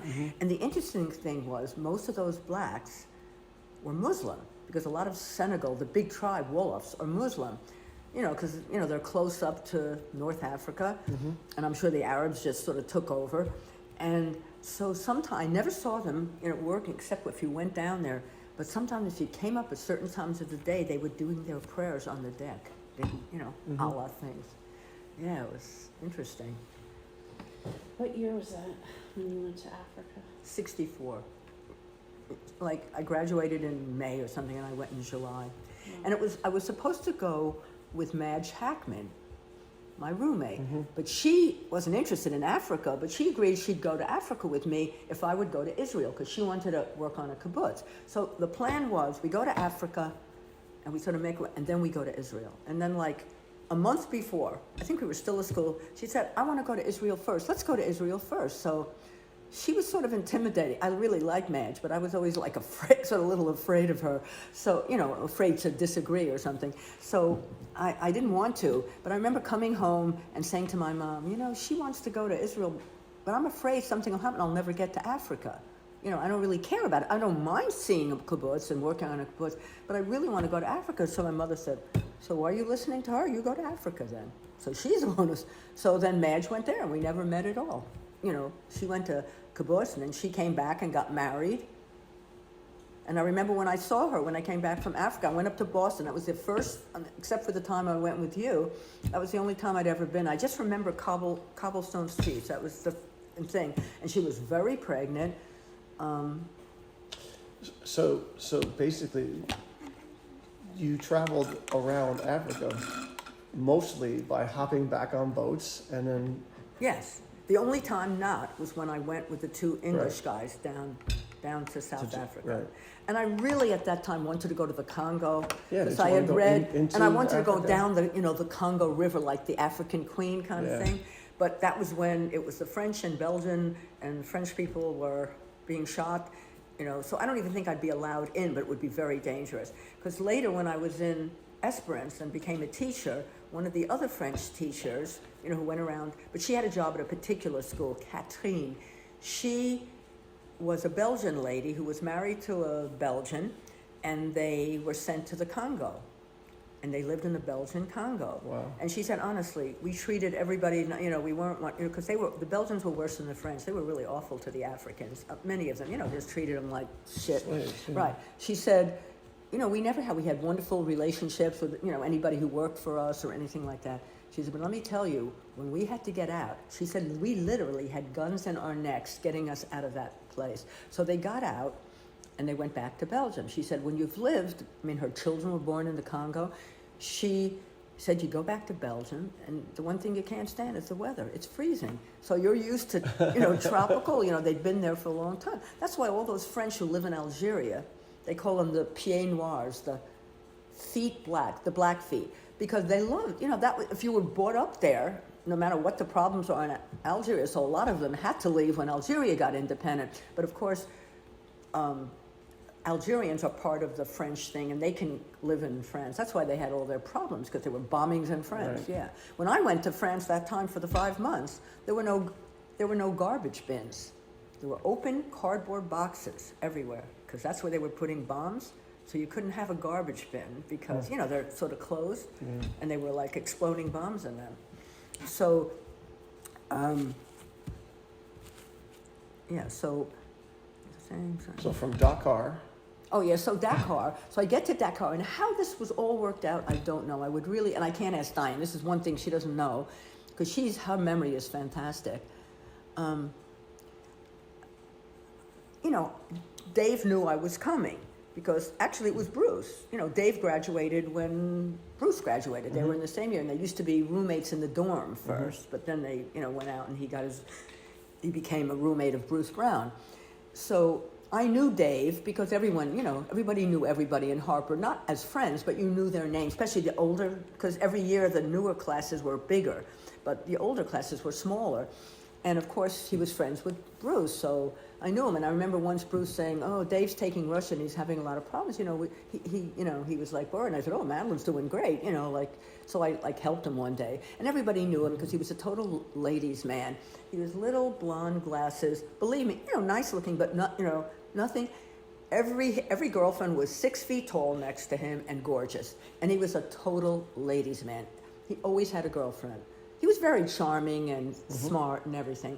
And so I helped him that one time. So I knew who he was. Then he graduated, when Bruce graduated. And I guess Bruce knew. I must have, yes, because when I met Bruce, he was living on African Road. And I went, oh my God, this is not a coincidence. This is the man for me. He lives on African Road. Of all the places he could live, he's living on African Road. Who did? Who lived on African Road? Bruce, in college. Oh my gosh. Yeah. This So is how you that ended was up so together? weird. So then I must have said to him, "Oh, I want to go to Africa." But I guess when I was a senior, he was already working as an accountant because he wanted to go to law school the next year. So he was not a typical boyfriend, not like you would be. Never called me. I used to write him like 3 times a day. So I realized I've always loved writing letters because I could just write anything to him. He didn't answer me, but I wrote. You know what he told me once? "My mother thinks you're crazy." I'd never met his mother, of course, at this point, because 3 letters a day she was getting. It's Like, a who little is bit this much. girl? Even when I was a waitress, he got me that job. He told me about that hotel where he had been a bar waiter, the Lake Tarleton, and he said, "I said, I don't want to work. I don't want to be a camp counselor anymore." And then I had taken. Before my freshman year, I sold candy at a movie theater in Syracuse, popcorn and candy. I was like, I don't want to do that again. And he said, "Oh, I used to be a bar waiter at the Lake Tarleton Club." He said, you could get a waitress job. He said, "You have to lie. If you say you never had experience, you won't get it." And it was so funny because our first day there, the maitre d', Stanley, says, "I know 3/4 of you have never had any experience, so now we're going to learn how to carry your tray," and that was it. So, because they had like, older people that did this because they had a hotel in Florida for the winter, and then they came up and they had another hotel, the owners, and I think they were Jewish people, yeah. But so they would take not waiters. Oh yeah, there was one Cuban waiter who waited only on the family when they were there. And there was a woman too, but all the men were busboys, and they were all Cubans who worked in Florida, and so I always had there was some college boys, but mostly Cubans. They were the best. They were good, and It was funny, Interesting. Andrew. They had Puerto Ricans. They were the dishwashers. The Cubans, had the better jobs. But when I got to know them, oh, they were so nice. Joaquin, they were just such classy guys. They were all, left because of Castro. So they were all like, they owned department stores. But now I was so impressed because, they don't go, oh, I'm too good to do, to do that. They just had shit jobs now, comparatively. Mm-hmm. So they would come up with the family and do the summers in Lake Tarleton Club, which was gorgeous, a huge lake, all ritzy people, a lot of ritzy people came, landed their planes on the water, those kind of planes, Yeah. and it was all window there. So mostly there was all on the window with the couples, and they were terrible tippers, and I never had them, but I had the band, and they were very bad tippers. But I was new, so you get the band. Mm-hmm. And because they're not making much. Right. And, but they were such nice guys. And the guy the band leader was this Jewish guy with gray hair. And I used to call him Mr. So-and-so. And he goes, Madeleine, for heaven's sakes, call me Sid or whatever. And I go, I don't know, my mother brought me up. You're older. Not that he was in a position of power over me, but you're older and you're the band leader. So I couldn't call him that. It was just the same with the doctors. It took me a while to be able to call him by a first name. But then the second year I was there, I had regular, tables, and I made more money. And they used to have, this was like a classy hotel. It wasn't like, the ones the Jewish people went to in the Catskills. Those are classy. What are you talking about? What? The ones in the Catskills are classy. Oh, not the ones that B went to, They had like bungalows. It was like bungalows and stuff. Yeah, those weren't classy. But that's what I thought of the Catskills. Oh, yeah, Jewish people take their family and the husband comes on the weekend. So they had every day. So people normally came for a week and was mostly singles. Women looking, and at night they were in, their sexy outfits. Mm-hmm. And they would have dinner and then they'd go up to the bar. But during the afternoon, so they sat at the same table, that's how you knew. And if they ever didn't give you at least, they used to get, to me, a good tip was $10 for the week. That's 21 meals you're serving. That is so nothing. But we thought it was good because we had two tables of, so you had 8 and 8, if two tables, 16 times 10, it's 160, right? Yeah, that was a lot of money then. And it's cash. $10 was a lot of money. Yeah, so it was cash too. But they also had a restaurant called the 19th hole because it was after the 18 holes. I had a golf course. And it was a little restaurant, owned by the hotel where you could go in. And it was really expensive. I remember I worked there a couple of times and they went in and got their food, but you brought it out to, outdoor tables and stuff. And a bagel with cream cheese, not even lox, was 65 cents. That was a lot for a bagel when you probably could buy a bagel for 5 cents then or 10 cents. And then with lox, it was like $1.30. But these were, people had money. Yeah, you were up in the middle of nowhere, so. So the maitre d', Stanley, always said, the end of the day comes and they always hand you their envelope. He said, if you get stiffed by anyone, you come and tell me. So, yeah, so you could tell because they ate their meal, but they didn't hand you an envelope.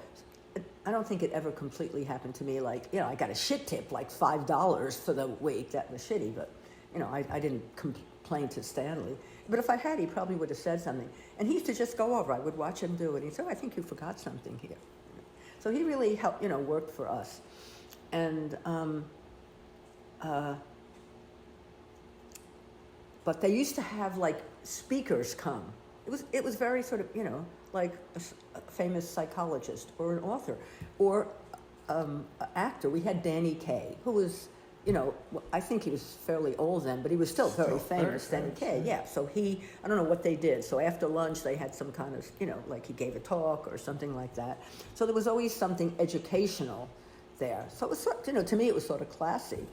So I did it for 2 summers, and that's how I met Sue Evans, because, we would talk and she'd say, oh, I love French. Oh, so do I. And that was it. We were like friends. And she said, why don't you come to Belgium? And I got a job in a cigarette factory, literally like a line, a factory line. She said, but, all day I'll be speaking French. And I think she found out. Why she's speaking French in Belgium? What? The southern part is French. And the top part, and I hate when I'm on YouTube and it says Dutch. It's not. It's Flemish. Very much like Dutch. I'm sure they understand that. It's probably like, It's a combination of. yeah, it's probably like Australian and English, you know. There are times when I don't know what they're talking about.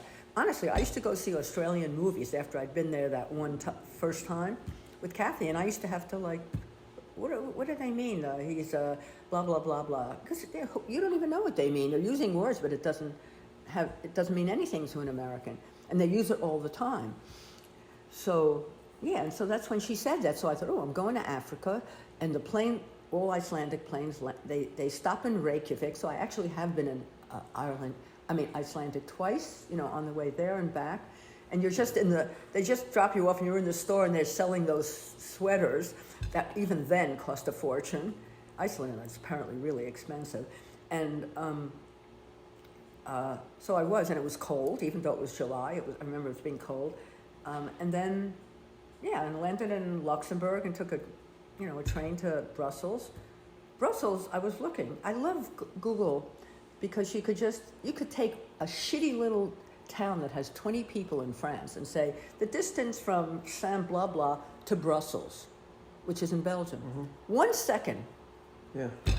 And then they tell you which, you can go by car, you can go by train. Oh, what if you want to go by this? It is incredible. Public transportation, right? I just wrote Google Maps and said, I've been living here on 42S for 4 years, and if I see this mistake one more time, and it was so hard because go in, then do this, then click here.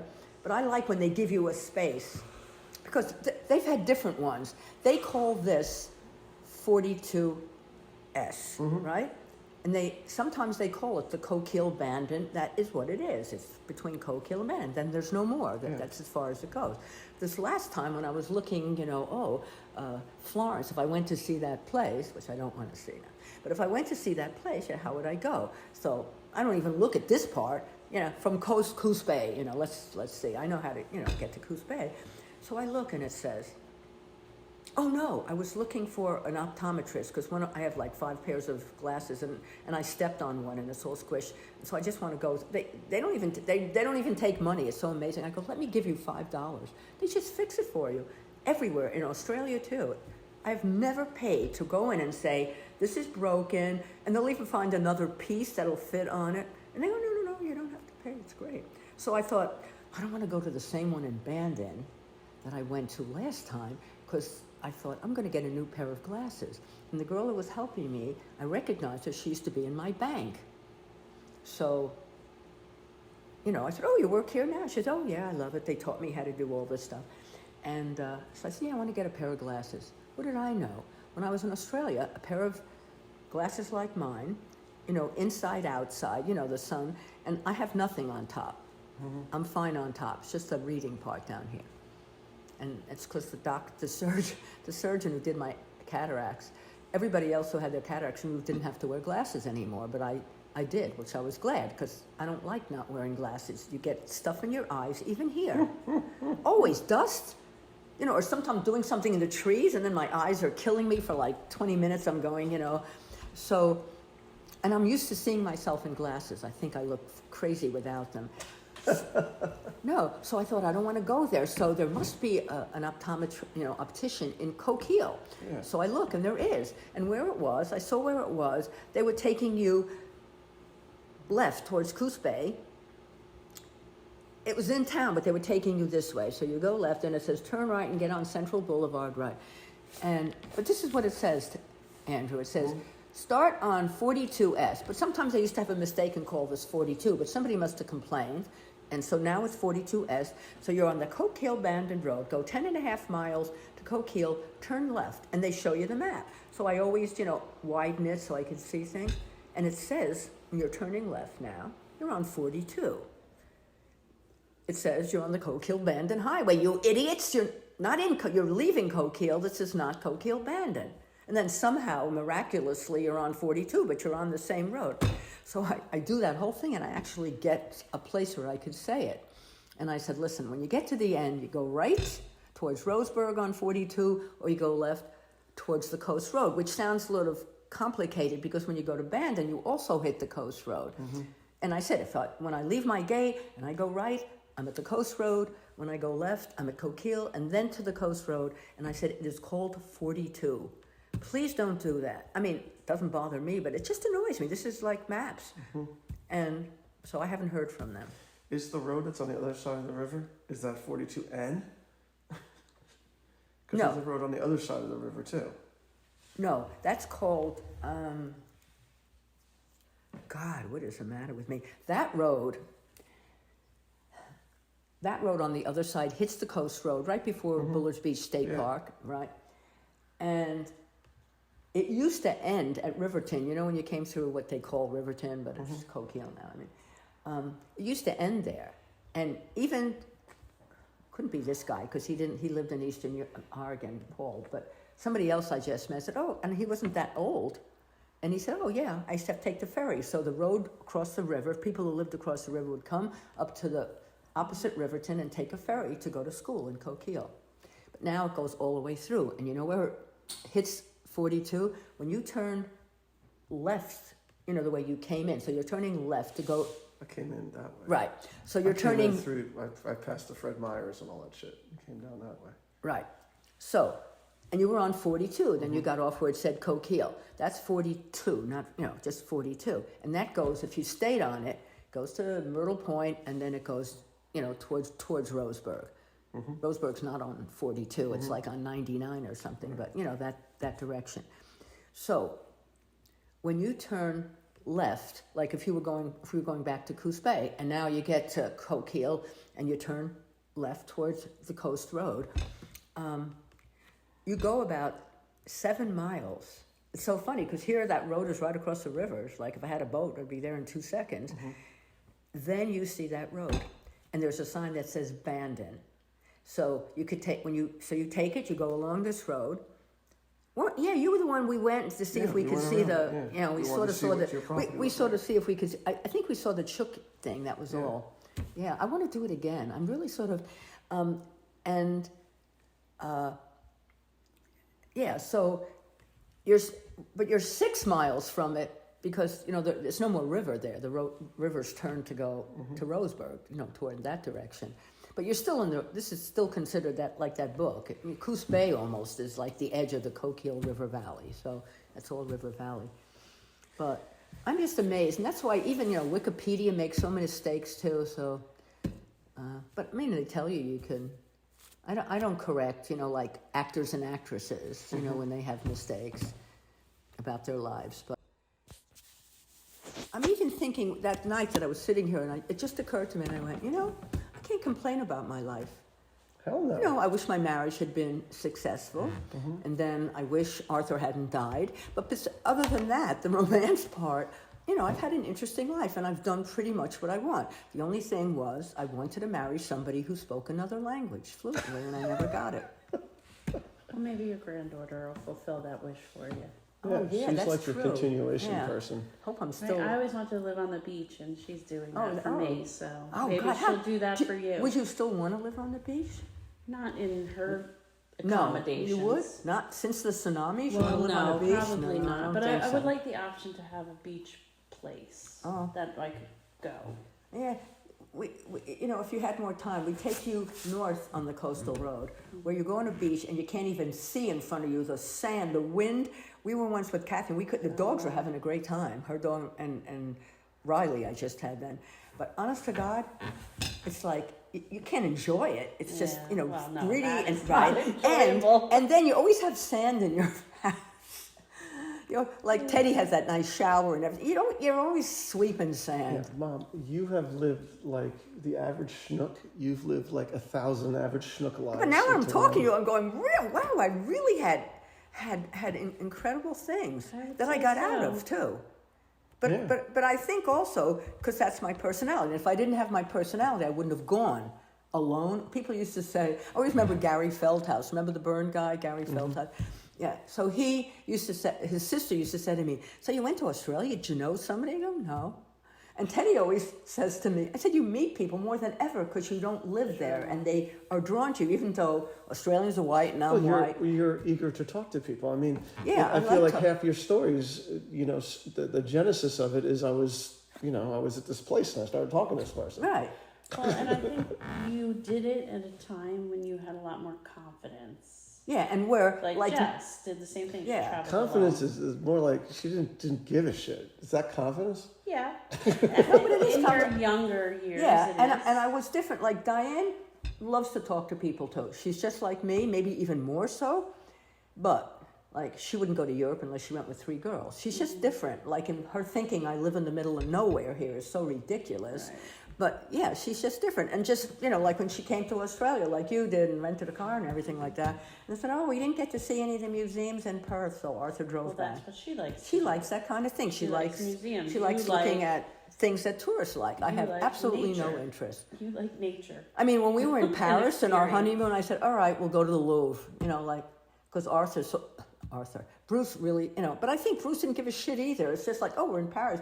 Oh, and then I remember when I went myself, before I was married to Paris, I thought, I better walk over and see the Eiffel Tower. And I was so disappointed. I was like, Oh, yeah. it's pretty cool. Come on. And the Arc de Triomphe is pretty cool. Oh, the Arc de Triomphe is beautiful because you Yeah. have that beautiful road. And of course, when you watch the Tour de France, which you can see in Australia on SBS, the whole thing, for 2 weeks, it's so amazing Yeah. seeing them come down. It is. That part. The tower is not particularly beautiful. I think the Statue of Liberty is more amazing. I think when we saw the Arc de Triomphe the last time, we actually went up, like, to the top of it, right? Didn't we? Yes. And we could look down. That Oh, would you be can? my only time that I Yeah, saw it. that was pretty cool. Yes. I didn't even know you Yeah, could. it was really neat. No, I 'Cause mean, then you got to see all I've the walked down that, the Champs-Élysées lots of times, and it's beautiful. I mean, and also just because of the flowers and the bushes, it's impressive.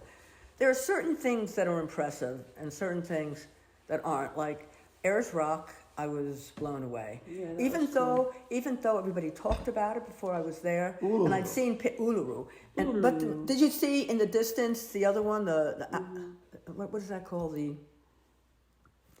Those funny mountains. Yeah.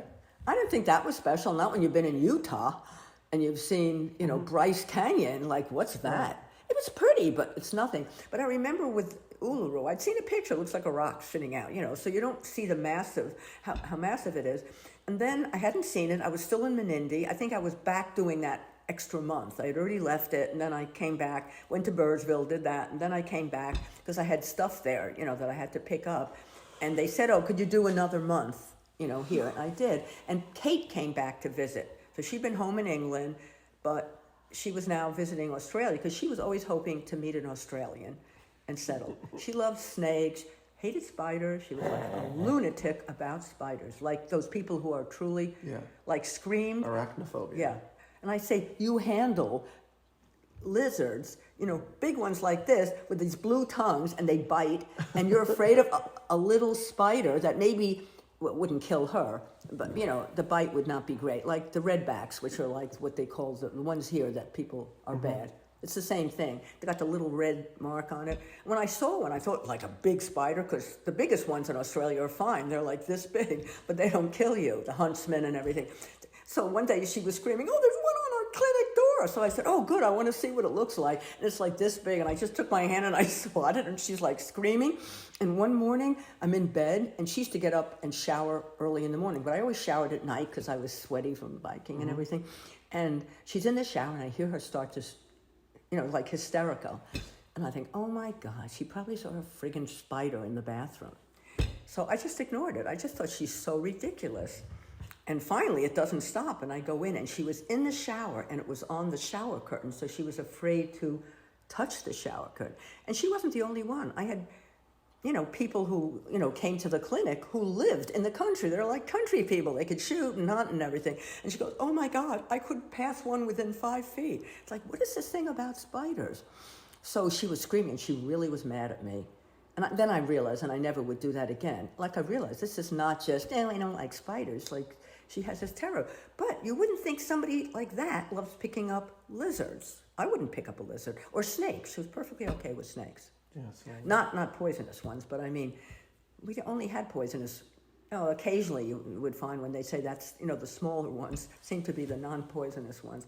But most of them were poisonous. But, so what was... I don't know. Well, I wanted to know about the thing that happened in Africa. Oh, that. Because I just don't court case. remember it. So, after I got hepatitis from Well, hold on. Can we So just, I left. Dakar. I left Okay, no, Dakar, then out to Kédougou, then back to Dakar. Where's Kédougou? In Senegal. Okay, But it so was you're still the on eastern part, right near Mali. We used to Alright. turn the radio and we'd hear Mali, Mali, Mali. So we were almost in Mali. Mm-hmm. And parts of it look sort of desert-like, but it's rainy and dry season. Yeah, and he was teaching these African boys who came from many tribes, and they came and lived in huts, and he was teaching them how to build wells. So we had a well. And, and a hole in the ground to toilet. But he made a shower. Arthur was very fascinated by this because, he made showers from when we camped too. We always had a shower. And other people would say, oh, I don't need a shower, like you're on a horse trek. So what? After 2 days, oh, can we use your shower? Yeah, you're sweaty and you feel so much better. And you take so little water, like a pail of water, you can have a nice shower. And so then I went back to Dakar by various planes, like army planes where there's no seats, you just sit along a bench. Okay. And then I go back to Dakar and I take a passenger ship to, Egypt? no, Rabat. Is Rabat the capital of, what's ever on the water? Because I take a passenger ship. And I'm in, third class, and I have 2 roommates. It's like, double-decker buns. And the one little, I have a picture of her with these little African kids that she really took to. She's probably a woman in her 40s, and her name looks like Lily Forget, but it's Lily Forget, And she was just a lovely lady. And then I get to Rabat or Casablanca, and I'm in the cities, and I start buying Arabic books, to learn Arabic, and that's it. And then I go from there. I hitchhike because I didn't know about desert buses then, and I must have hitchhiked into Algeria. And while I'm in Algiers, right, I meet at the youth hostel. See, I'm staying at youth hostel. Mm-hmm. I meet 2 German guys, Hans and Klaus. Klaus was the quintessential blonde German boy, very handsome, but very shy, very sweet, and that was Klaus. And Hans had a dog, Rex, a German Shepherd that they travel with. Great to have a dog with you, and nobody tries anything.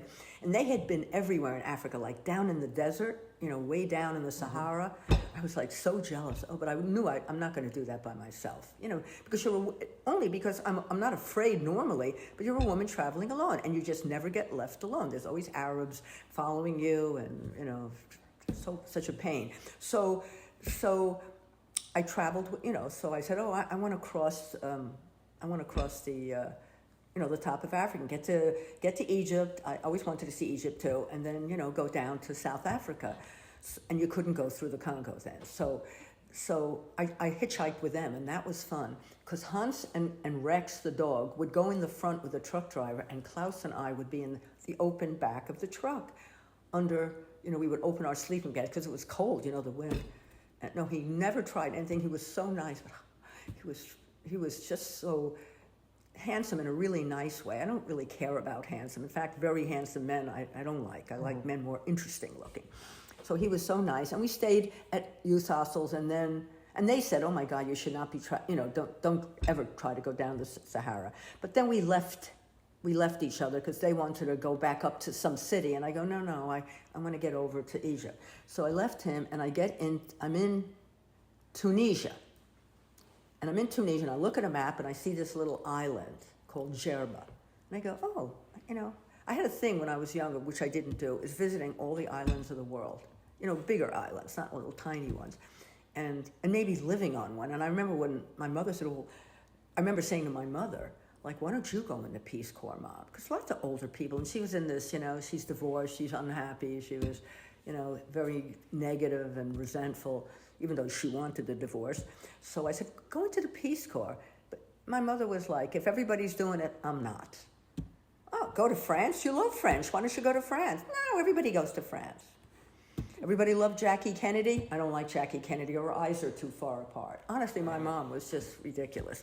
So I took a ferry or something to the island, and there's a youth hostel, and I'm staying there, and the only other person there is Nico Fake. V-U with 2 dots, Y-K. Perfect English, Dutch, right? And he's telling me how he really wants he wants to settle in Canada. Canada, everybody wants to go to Canada. It's like the nice America, Yeah. you know, without all the problems, Still is. without the bad, you know, the bad. Nobody says bad things about Canada. Because I used to wonder, I'd meet people who are like African. What do you want to go to Canada? It's freezing, tons of mosquitoes in the summer. Like, what do you want to go there? And it's very welcoming to immigrants and everything. So he wanted to go to Canada. And we hung around, and we would just hang around in Jerba. And it's a pretty large island, but not that large. I mean, not, you know, enormously large. And we wrote a lot of times afterwards, too. And I have pictures of him, blonde, you know, Dutch, really smart guy. And then I got away from that, and I somehow got to Libya. Libya before Gaddafi, like a couple of years before. Oh, maybe more than a couple of years before. It was King Idris then. And it was so weird. You know, all the other countries, Algeria, Morocco, Tunisia, French. So that's how you got along if you didn't know Arabic. And every country has a slightly different Arabic. They all read the same newspapers because that's classical, but they, you know, even counting is, some of the numbers are different, which amazed me. So you're in Libya and you go to the bank, it's Italian, because I guess Italy had Libya during the war. Hadn't realized that. So it was, and I just remember, I wasn't in, what's the main city in Libya, the capital? Tripoli. Yeah.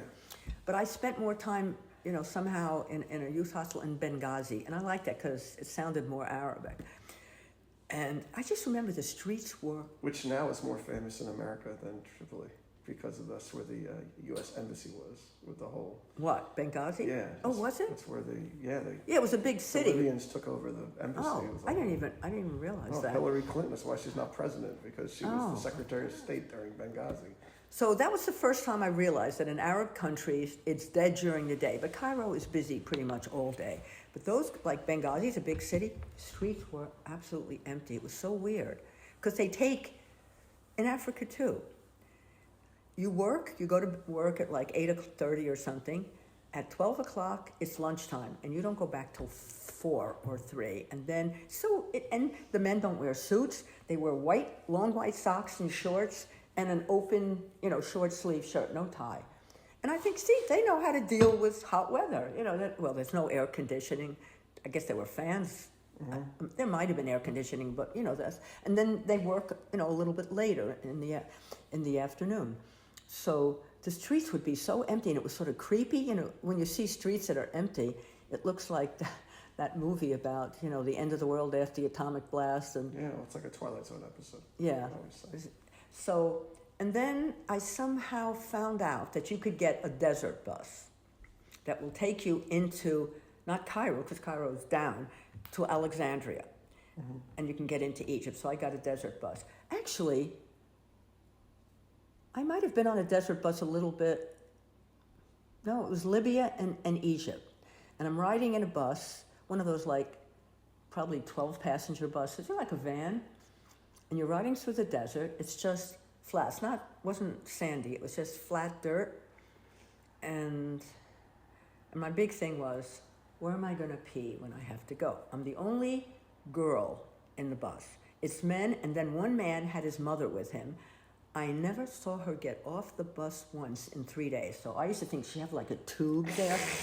So she didn't have a mask on, because this is before Gaddafi. If we were like an older woman, they they held something across their face, and they always wear black. As soon as you get married, you wear a black. But they didn't have those weird looking Iranian they didn't, even in Egypt, yeah. So she sat in the bus, back at the bus, with her very dutiful son, was probably in his 20s, and every 100, 200 miles, there's a little building, and it's a place to get tea, hot tea, and food. You could get food and gas, and that's it. And the buses have these huge things hanging from them made out of goat skins, because that apparently, and honest to God, the water is cold. And you're riding through the desert and it's hot, during the day, and it keeps the water cold. So they had several of those. He would offer people, want a drink, but most people just hung on till the next, gas station. And I remember in those places, I would go in and I would say, WC, the WC water closet, but that's what French call, the WC, the WC, that's, a toilet. But in France, it's actually called plural, les toilettes, more than one. And that's what you asked for. But also WC, it's just everywhere in the world was WC, either called WC or WC. And I'd say to this guy, and he would sort of look at me, and then he would go, point, So you'd walk through the kitchen, and you go to the back, and what is it, a garbage dump? That's it. And there would be men, peeing. So I would try to get behind, like a big pile of garbage. But, they weren't like staring. Garbage dump. Yeah. Just like a pile of trash. Yeah, because this is in the middle of nowhere, and they have, it's a restaurant of sorts, and a bar. So, they don't have alcohol. They just have hot tea. And that's one thing. Great, mint tea in Arab countries, probably horrible because it's got this much sugar in it first. So later, when I went with Bruce, I used to say bez sugar, which means no sugar, but it's not as good. Real sweet mint tea is so good. I could live on it. I remember that's one of my vivid memories from Egypt. Oh, it's so delicious. So I would go in the back, and I would, and I was wearing a dress, because in those days, you did not wear. It would be, considered horrible anyway. What year is it? This is, 65. Arab country. 65. And I used to notice even later, 64, even that trip, that I would be in some place, and like a boat with American tourists would come, and the women would be in bikinis, with like a little crop top. They didn't have crop tops then, but still it's pretty visible. And the Arab, the young guys would be staring. It's terrible because it's a different culture, and that's not what you do. So I wore a dress. Actually, I wore a sleeveless dress. I remember this dress. And, not up to here, to your knees. Yeah, that was it. But it's very awkward, sort of. Well, no, it's probably easier to pee. Yes. It's easier. So, you pick up your dress and you squat down, and inevitably I'd hear little tittering, laughing, and it would be like 10 little boys behind, little Arab boys behind me. But who cared? But the worst part is when you're on the desert road. So it's a paved road, with blowing some kind of sand or dirt. And I remember thinking, I have to pee. I don't think I could wait till the next one. And it wasn't a question of changing Tampax. So I said, I really have to pee, because I guess all the tea I'm drinking every time we stop. And so I go up to the driver, and I said, I have to stop. I have to pee. And he looks at me, and I said, no, honestly, I really have to. I mean, I'll wet the seat. American see ya. Right. So I see coming, because it's oil there. So you have all these oil pipes everywhere. I don't know if they're empty, full, whatever. There's piles of pipes. So I said, oh, there's a pile of pipe. So he stops the car, and all the men the minute he stops, they go out, and they just, turn their back to anyone in the, in the bus still, and they just pee. There's a whole row of them. Mm-hmm. So I run behind the, the oil pipes, and I pee, and I was so happy. Oh my God, thank God, I'm safe for a while. And that's how I got into Alexandria. And I remember crossing the border, and you're going through El Alamein. All these places you heard about, World War II, El Alamein. I knew that somehow, even though I hate history. Mm-hmm. And then also even Lawrence of Arabia. There's just places in Egypt where he was. Remember, he's in Cairo and everything. So you come into Alexandria, and that's the end of the trip. And probably this, and at night, when, because it's several days, they stop at in a village. So I think the real desert part, we did it without stopping. We just drove all night. But when we got towards the village, towards Alexandria, they stopped. So any women, and I'm the only one who's been in there for 4 days. Everybody else, has gotten off, new people get on. And there's 4 women, 3 older women and me. And they put us all in a hotel room. And the women, very nice, say, you get the bed. And they slept on the floor. So there was it looked like the size of a double bed, sort of. And they said, you could have the bed, which I felt sort of embarrassed. I had a pad by this time or something I could sleep on. And so I had the bed, and I got in, and boy, did I get bed bugs. First of all, the sheets, have never been changed in 4 months. You could tell just looking at them. And the next morning, I was scratching. So then I would never, ever, even in Cairo, where you stay in a youth hostel, but you can only stay for 5 days, and then you have to get out, just one night, and then you can come back and stay another. So I met this Hilda, this British lady, and when after 5 days, because we were there over a month, we would just find a cheap hotel. And the cheap Arab hotels had huge rooms and high ceilings, crummy bathrooms, and we would stay there and then go back to the youth hostel if that was even cheaper. And it was so funny in youth hostels. In the morning, you know, you had to get out during the day, sort of. They want you out. The big thing was finding toilet paper. Right. You couldn't even buy the toilet paper you would buy was like corrugated paper, literally, like horrible. So all of us, you know, from whatever country we were in, we all headed for the big hotels.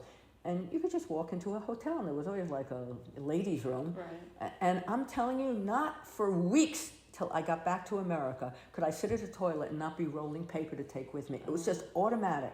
Even if I was on a bus and there was a toilet, it's like, always have, you know, Toilet 'cause- paper. yeah. And Australia has not, you know, decent toilet paper, but even in Australia I was doing it. It was like, I couldn't stop it. It was that, and the other thing I was doing was pouring pepper on all my food. Because in Africa, they get very spicy food like red pepper, and I got to the point where food tasted like nothing without it. So I was just like, you know, until I read somewhere, I think when I went to nursing school, how Indians have very bad stomachs. And I remember reading, like, isn't it weird? Like, we have all the breast cancer, and they have stomach cancer. Indians and maybe even Japanese too. That's the kind of cancer they always seem to get. So ours comes from all our meat. This is what they say, you know, all the hamburgers, and that it's changing in those countries because now they have McDonald's and kids eat hamburgers. But, you know, they eat mostly rice and fish and little bits of meat. And I always remember because Bruce worked with some Indians, and he said, oh, you know, that were working for him and, you know, with him in America, but they came from India. You know, they're sort of wealthy. Only wealthy Indians get to come to, you know, to America. And he said, oh, we see people like eating a steak. He said, we just want to vomit. He said, so I said, you have beef? He said, yeah, but we have little pieces of beef. But like, to him, it was like cannibalistic. I said, I guess, yeah, when you look at a big, I love, you know, steak with lots of fat, but, you know, it is sort of disgusting. So, so yeah, you wanted to know about the thing, yeah.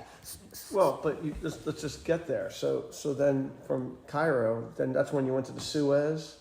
Through the Suez, and I couldn't get through because I didn't, you know, my card was stolen. But that's and when then you think you had hepatitis. And I go to Mombasa, and literally 2 days after I'm there, I start feeling just like you were feeling. Oh, I don't feel like eating, and I feel, right. Where's Mombasa? Mombasa is in Nairobi. It's like the second major city. It's on the coast. So if you were going to, they have an island there too. It's not Zanzibar, but it's right. It's like that. You know, it's right on the coast. So all the ships stop there. So I was there. I felt terrible.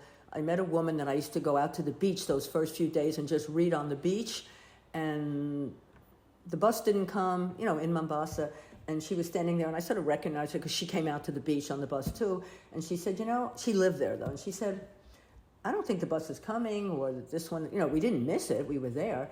And she said, you want to share a taxi? So I go, taxi, you know. She said, oh no, you know, we'll split the thing and it won't be that much. So we ride there, and in the taxi, she says to me, I'm very quiet because I really feel nauseous, and she says, yeah, you don't look that well. And I said, you know, I'm never sick. I said, I suddenly don't feel like eating. I feel sort of nauseated. And she said, oh, you should go see a doctor. She said, it's a nice British doctor. So Kenya was independent now, and it had Jomo Kenyatta was the president. But it was just recent. They'd had the Mau Maus, and now they were a republic. So, you know, there's no white and black, but it still was white and black. There were British hospitals, there were Indian hospital, which was the next level down in how good you were, and then there were African hospitals. So she gave me the name of this British guy. So I make an appointment, you know, you get one the next day, and I go over to him, and as I'm sitting in the waiting room, waiting for my appointment, I start feeling better. And then I feel sort of stupid. You know, I don't even feel sick now. I actually, for some reason, that moment, I felt much better. I didn't feel like eating, but I wasn't like sick. So the doctor calls me in. He's this old white-haired guy, and I come in and I start saying, listen, I feel really embarrassed, but I felt really terrible. You know, I've just come from Egypt, and he must have just known. And he just comes over, and he looks at my face, and he says, have you seen yourself in the mirror? I said, well, I'm staying at an Indian hotel. That's why I couldn't tell what my pee looked like, because it was holes, but with a flush. Oh. Sometimes you get the flush holes. So I don't know, it disappears down there. And it's funny, now that I'm a nurse, I always notice the color of my pee, always. I thought, oh, I need to drink more water. You know, you just notice that. So I said no, and I don't know if they had a mirror, but I don't like looking at myself in mirrors anyway. He said, go back to the hotel, get your stuff, and take a taxi over to the hospital. You have hepatitis. So I was so happy because I thought I didn't have anything, and then I was being like a pain in the neck, and I'm such a, I was like, oh, I really am sick.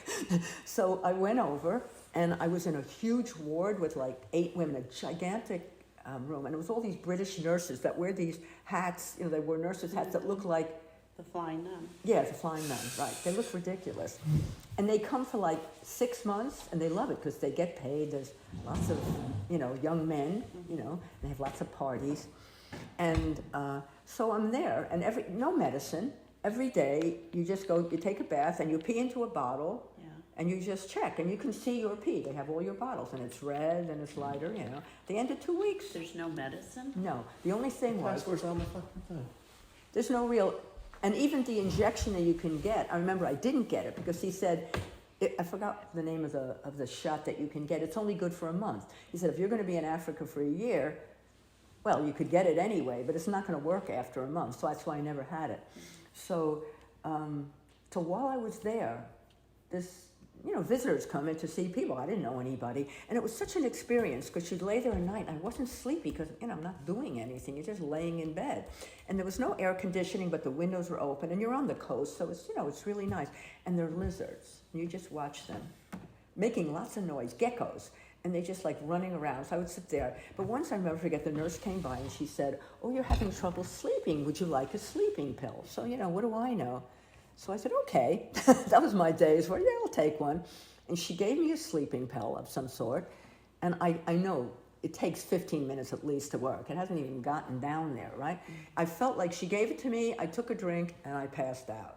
I went, that was great, So the next night, she comes and I go, okay, yeah, this was great. And again, I'm knocked out. By the third night, I'm not knocked out. Like now, I guess my body's used to it, and I'm not knocked out. So she says to me, you definitely can have 2. One is nothing. And I go, you know what? I don't want to go down that route. So I never took another sleeping pill, and that was it. And I get out in 2 weeks. But meanwhile, there was a woman who used to come and visit a woman in the next bed. But when I say next bed, she could be over there. It was the enormous room. This was in Kenya? In Mombasa, in Kenya. Right. So she's like over there in the bed. She's like the next one. Mm-hmm. And we would, say hello and everything. She was a woman probably in her late 20s, not much older than me. And I remember her telling me she was married and had a 2-year-old. And she sometimes visitors would come for other people, but they knew her, like the white colonials, they know each other. Mm-hmm. And so she would go over and say hello to this woman. So one day that woman gets taken out of her bed for some kind of test, and her visitor comes over. It's a woman in her 50s, and she tells me that woman who went out for a test is dying of cancer. She has it in her spine, but she doesn't know it. I felt so bad because she really thought, I'm going home. I can't wait to see my baby. But she says, so she's talking to me, and she says, well, where are you going after this? I said, oh, well, I'm heading down to South Africa, but, my time is mine. I just do what I feel like doing. And she says, I have a big house. She was divorced. The most man-hating woman you ever saw, because her husband, had an affair and dumped her. And she would say all these awful things like, you notice that no one ever is seen with an African here, which was true. You never saw, in West Africa, mixed marriages, everything. Mm-hmm. You see them on the beach, white husband, black woman, the kids were all different colors. Not in the East, but it was right after the Mau Maus, and that was, you don't know the Mau Maus. I've heard of them, but I don't know what it is. So it was a group of militants, sort of like the militant ones, Muhammad X kind of thing, we don't like, what the British have done to us. Mm-hmm. But they not only were killing whites, they would kill Africans who didn't join them mm-hmm. and who worked for whites, but were treated very nicely by the particular whites they worked for. So whites are now, all these coffee plantations. Like I remember Bruce saying, oh, you should go see Out of Africa, which I'd read, and it was a great movie. And I was right there, because of this woman. That was another babysitting thing she got me.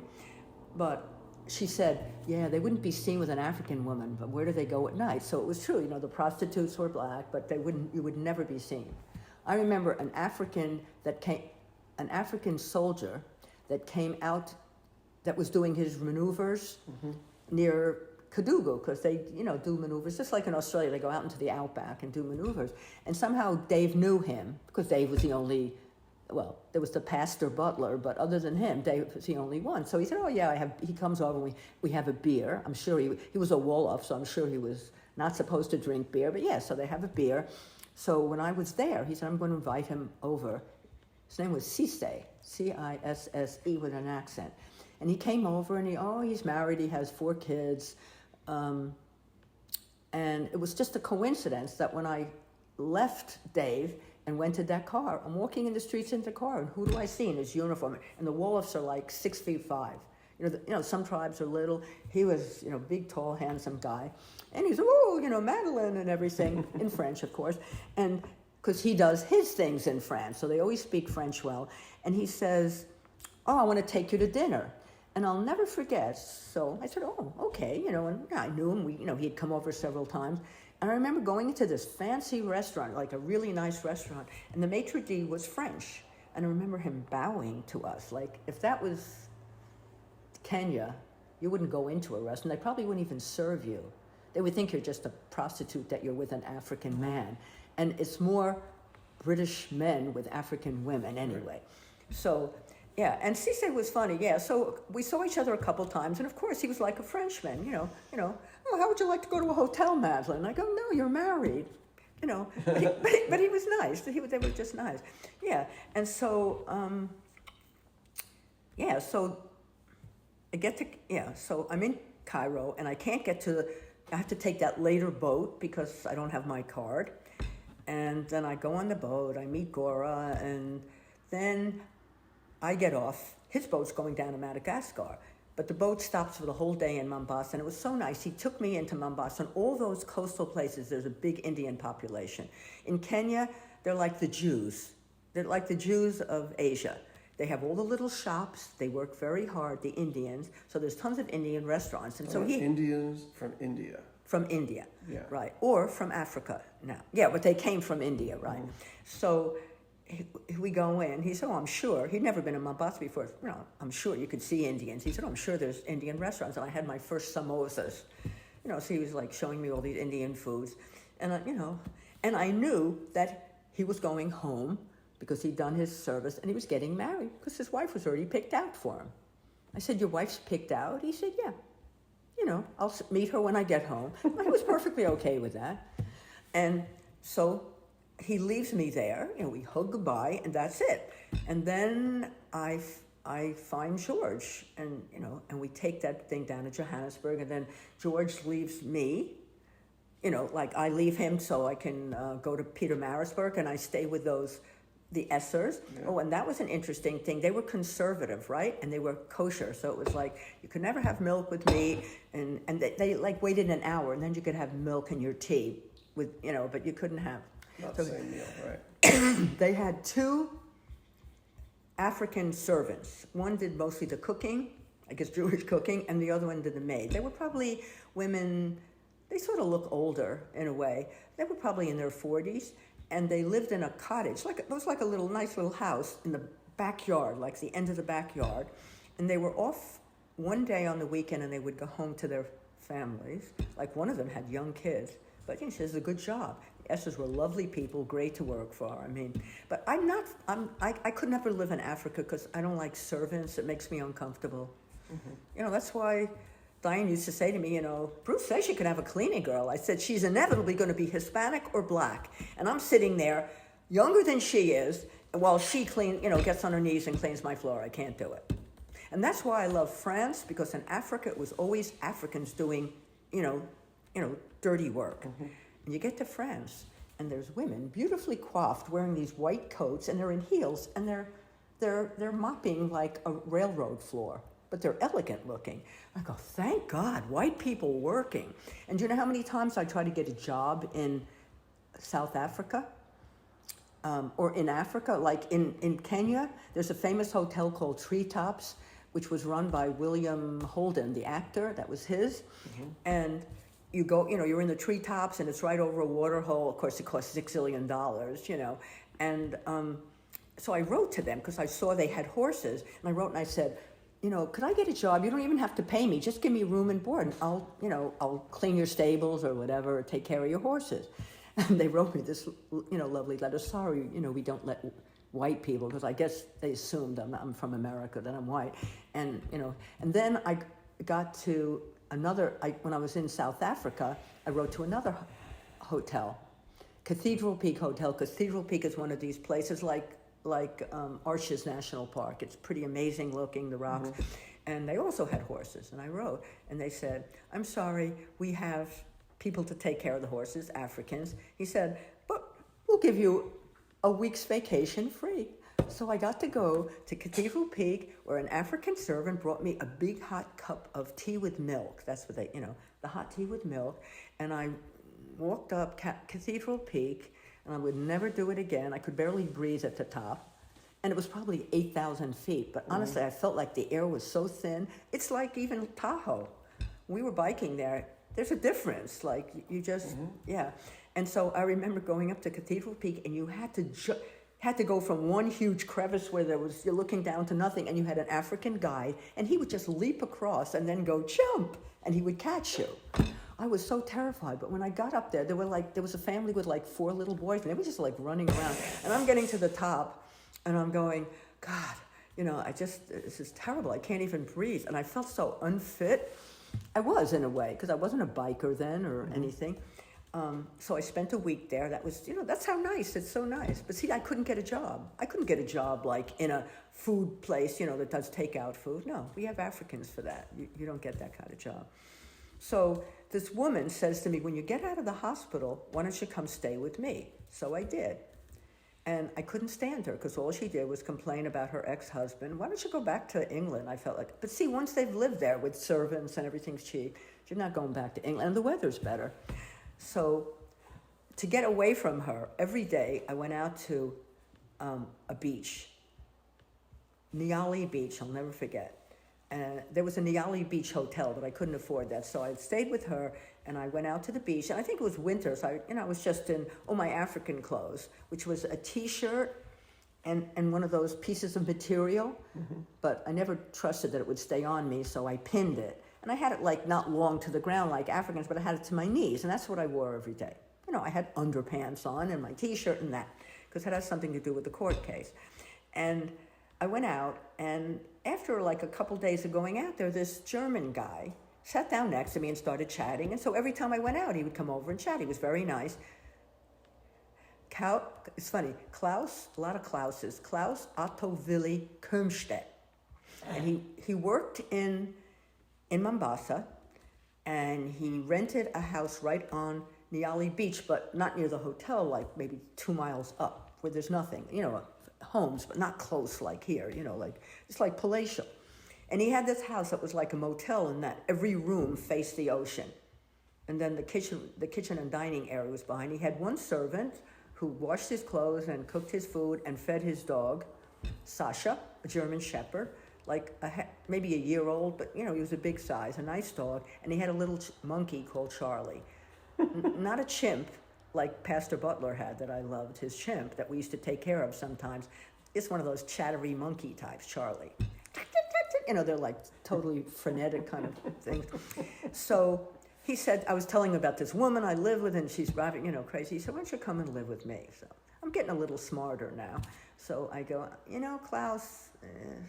So he says, no. He knew what I meant. He said, no, you're coming as a friend. You were safe with me and all this stuff. So I said, okay. So I moved to his house, and I had this huge room with a big like queen-size bed that looked over. And when I say the ocean would have been like where the Chook House is, right there. It didn't have big waves. It wouldn't have been surfing. I mean, I'm sure there were tides and everything. And every morning I'd be barefoot. I never even had, your daughter, and I would just go down to the beach and collect shells, beautiful shells. And I'd probably been there a week, and I'm down there, just on the beach. And Sasha came with me, but then, he was free. And his African servant was a very nice sort of older, very quiet man. And I remember he says, just give your clothes to him, and he washes. And I said, I'll wash my own clothes. Somehow, he's going to wash my underwear, like my clothing. It's like, I said, I can wash. I've been doing it. It's just to hang it out and dry in 4 seconds anyway. So I remember him saying to me, if you think he'll be impressed that you're not using him, he'll think you're stupid that you're not using him. I said, I don't care what he thinks. I don't need him to do that.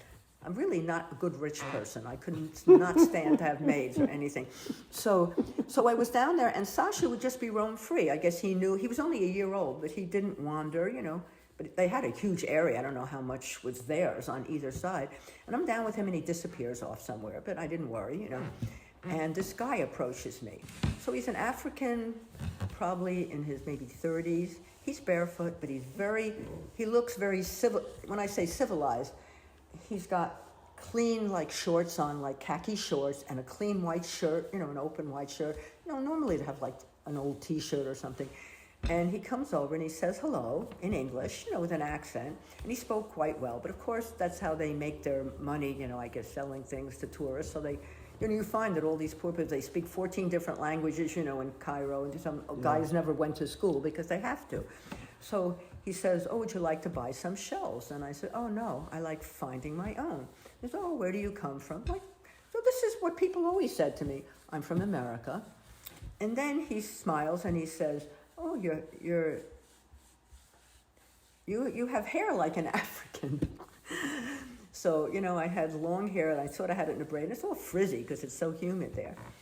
Oh, that's why Diane said she would never live here.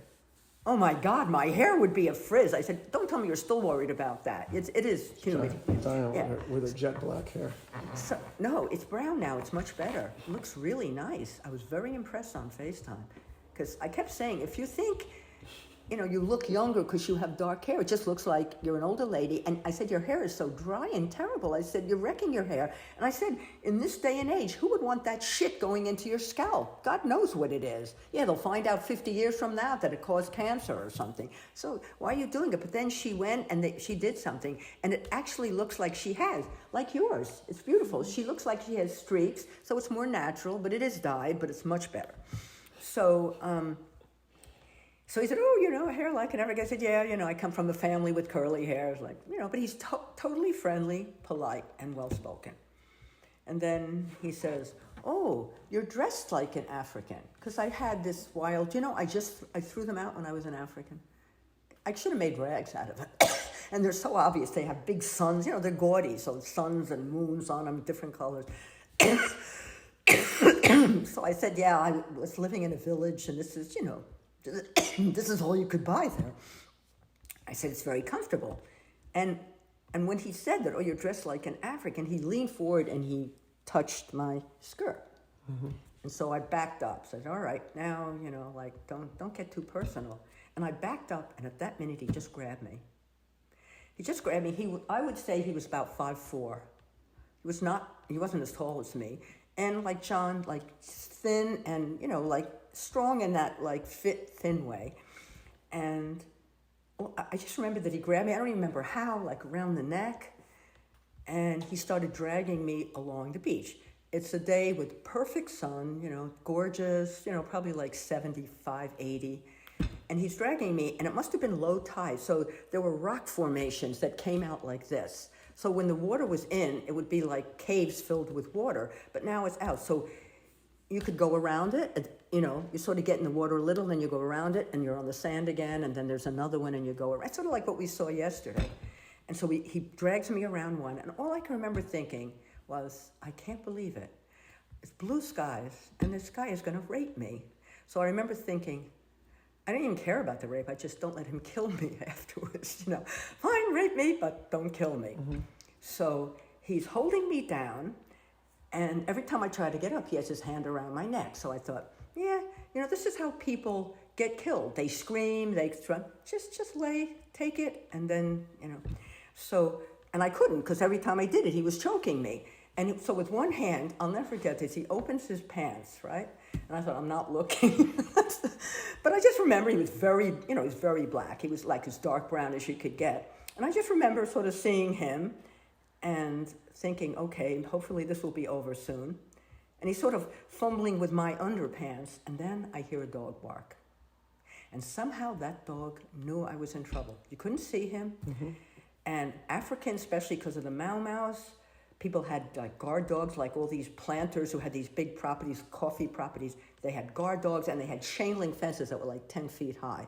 So in Africa, like when an African hears a dog bark, they know like they're in trouble, or, you know, like even Sasha, that was his protection. And even that servant who was African, he could have been killed when the Mau Mau's were. You're working for a white man, you know, and all this stuff.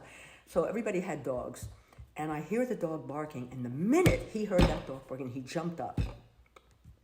And he started running, right? And the dog came around that rock formation and went after him. And I remember calling him, Sasha, come. I thought, I don't want him to kill the dog. I'm okay, right? So Sasha comes back, and I, get back to the house, and I'm shaking like a leaf. And I call up Klaus at work. And now I'm like crying on the phone. Oh, this guy came, and he was almost going to rape me and everything. And he said, I'll be home. So he left work, and he comes home. And he said, we're going to the police. So we go to the police, and I go into an office, and there's a black man, dressed in, like sort of, casual clothes. And he says, oh, yeah, take your story. And he's typing with like 2 fingers. And I have to keep repeating it, right? And then when he's finished, he hands me what he typed. I don't know why it bothered me, but you see how I am with commas and periods. It's like an immigrant who couldn't speak English wrote it. He didn't write down what I said. He did it in his words. It was pathetic, really. In English, though. English, but terrible grammar, didn't even finish sentences. And I sign it. And he said, we'll be in touch and everything. And we go back to the house. And I remember I was sort of disappointed in Klaus because he could see I was very upset. But he said, oh, you know what? It could have happened to my girlfriend if she comes out to visit. I thought, yeah, well, don't worry about her. What about me here? I'm your friend. So we're home. They have that 3-hour break. So he had an early lunch. He didn't go back to the office till much later. And while we're home, we get a call from the police. It says, come down. We're going to have a lineup. Oh, my gosh. So we come down. I'm in the same room. It didn't even look like a police station. It was just like a house but it was the Mombasa police. And I'm in this. You have literally done I'm in the everything. same room where I gave my story. And You're there's in 4. true This is crime. the what do you call it? The lineup. You know how you see them in Croon Truck? You're behind a glass. They can't tell. The guys have numbers. This is a room with 5 Africans.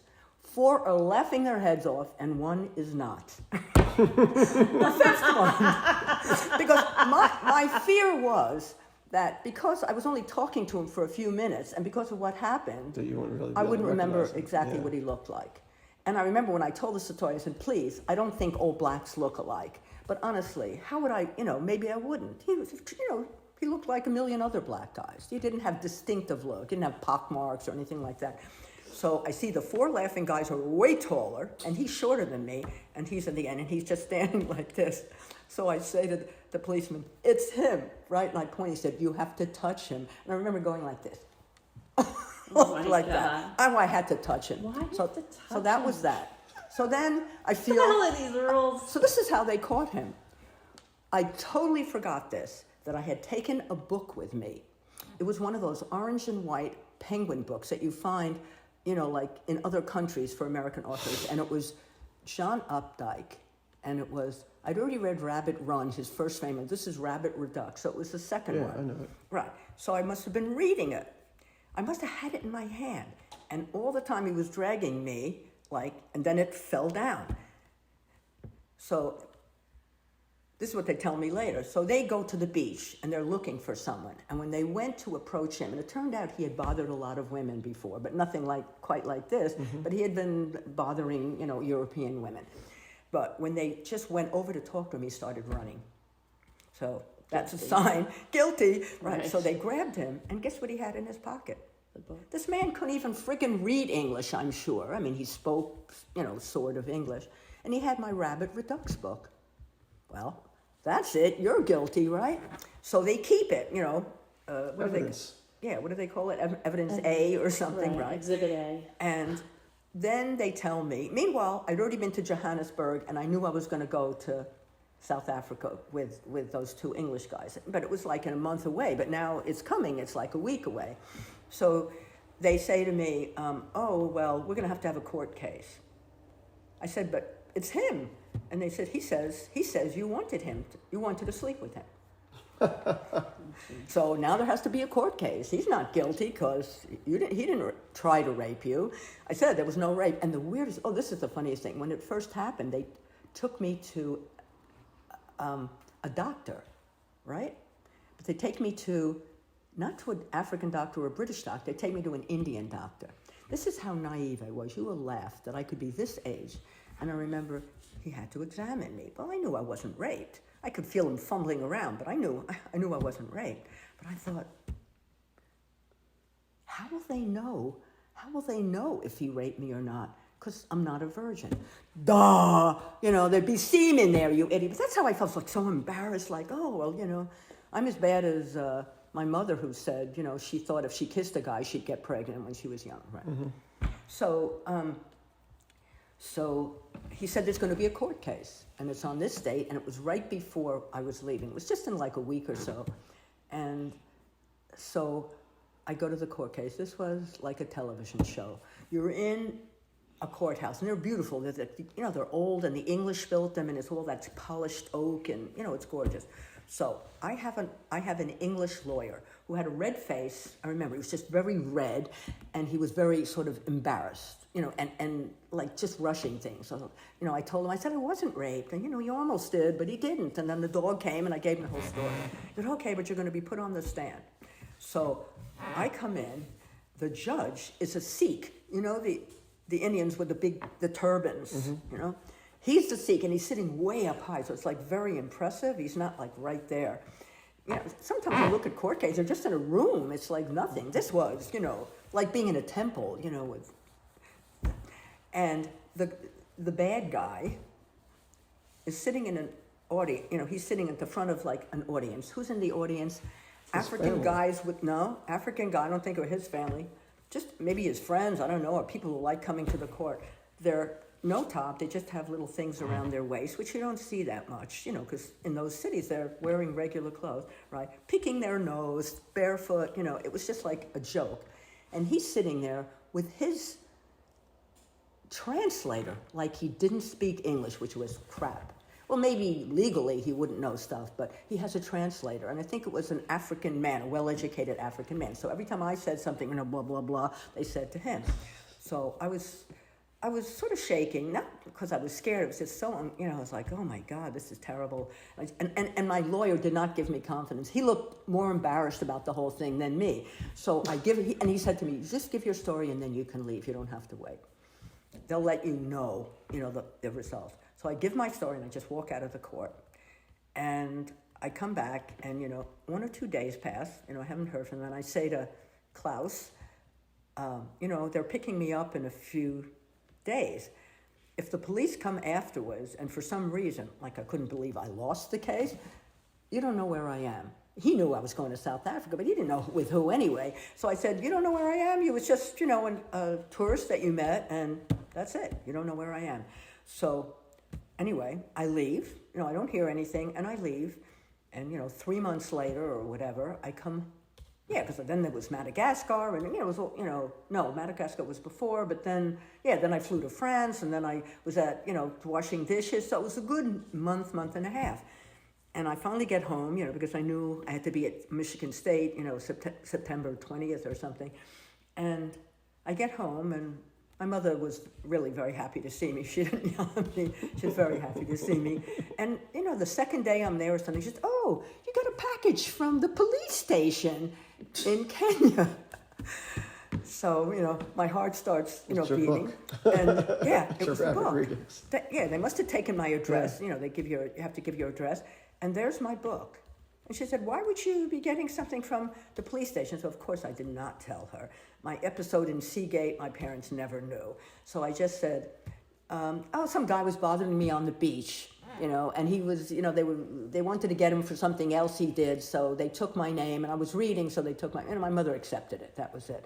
And inside is a slip, and it says, you owe the Mombasa police station 120 shillings, which then was like $10 or something. You lost the case. And that pissed me off. I couldn't believe it. I mean, how could that judge look at this guy with those people picking their nose behind him, and say, oh, I was dying to sleep with this guy. Come off it. Jesus Christ. Not because he was African, but it's just, come on. this is not somebody, You had a shit but lawyer. whatever. So, of course, I never paid. Yeah, you had a And I shit- kept that thing for a She's while. got warrants all over the That was the first of many that started the trend of her not paying not paying. things. Actually, yeah, that was the first. But I was innocent. No, and then I quickly had to go to Michigan State. So I got up to Susie's house, and she said it was like a furnished room, like it had a desk and a bed, a single bed and a desk. And so said, I'll give you towels and shades and a lamp and everything. And we drive up, and she's happy. Oh, you're going to be. It's not near where University of Michigan is, but still, or where she lived in Royal Oak, but still, it wasn't that far. She drove me there. And I needed a place to stay. So when we first went up to just look at it before she gave me the stuff, she said, go to a laundromat. That's where they have those things, want to Yeah, share a thing. apartments, yeah. So we went. There was this, we need a third girl. It's a house. You'll have your own room. I don't remember what the rent was, but Sheriff said, that's it. I called him, and it was, one So girl fun. had 6 Love that. zillion guys, and whenever you came into the living room, she obviously had started there, so there would be a bra and underpants on the floor. The other girl had a boyfriend, and she had the nicest room. She had the big room next to mine, right? And her boyfriend would stay over, and she came from, the Upper Peninsula, so she was a farm girl.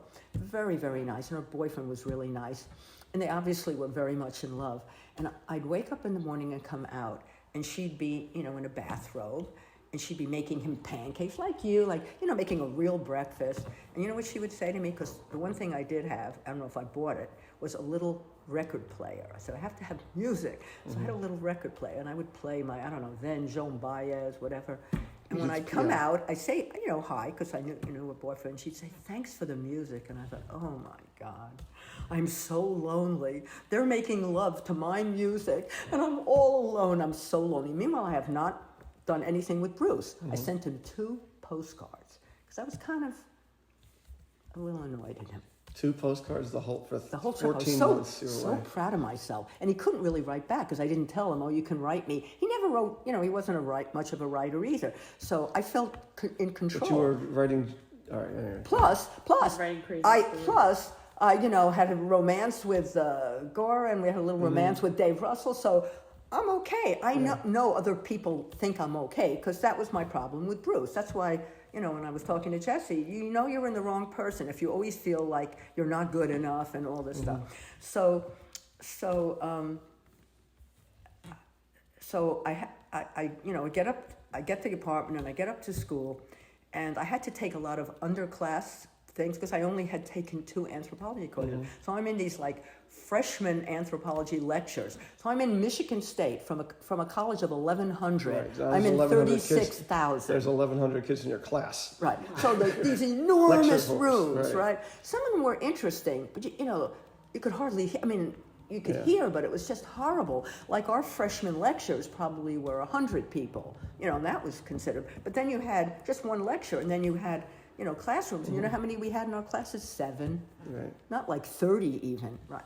So this is 36,000 people. I never saw the same person twice walking on the campus, and the only one I remember was the famous football player. He was the famous, and I think he was Bubba Smith. Right. So I used to see him. You couldn't miss him. So I was writing to And Bruce was in law school at this point? yeah, so he's in law school. But I hadn't heard from him, and I was happy too. It's obviously he's not right for me anyway, and so that's that. And also because when I went to Africa, he said, I'll drive you to the airport. But he didn't have to drive me because my cousin Alan, remember Alan and Molu, he was married to her, then he had 2 little kids, and he took me, and my Aunt Rose went with me, she didn't drive, to the airport. But Bruce had said, no, I'll see you off. So I said, okay, my plane leaves at so-and-so. In those days, visitors, everything, you just walk right to the plane. You can all go together. And so I'm waiting, and they're calling for the plane, and he's not there. So I'm thinking, damn it, even that, he couldn't even get here to see me go. But apparently something had happened, something had happened, and at his house or at Dave's lot or something. So it was an excuse. But I'm standing and I'm sort of looking around like this, and he comes up behind me. I don't see him come up behind me, and he goes, where is he? Where is he? Where is he? oh, did I hate him in that minute? Because then I felt like a fool. He can tell, like I'm desperate for him to come, right?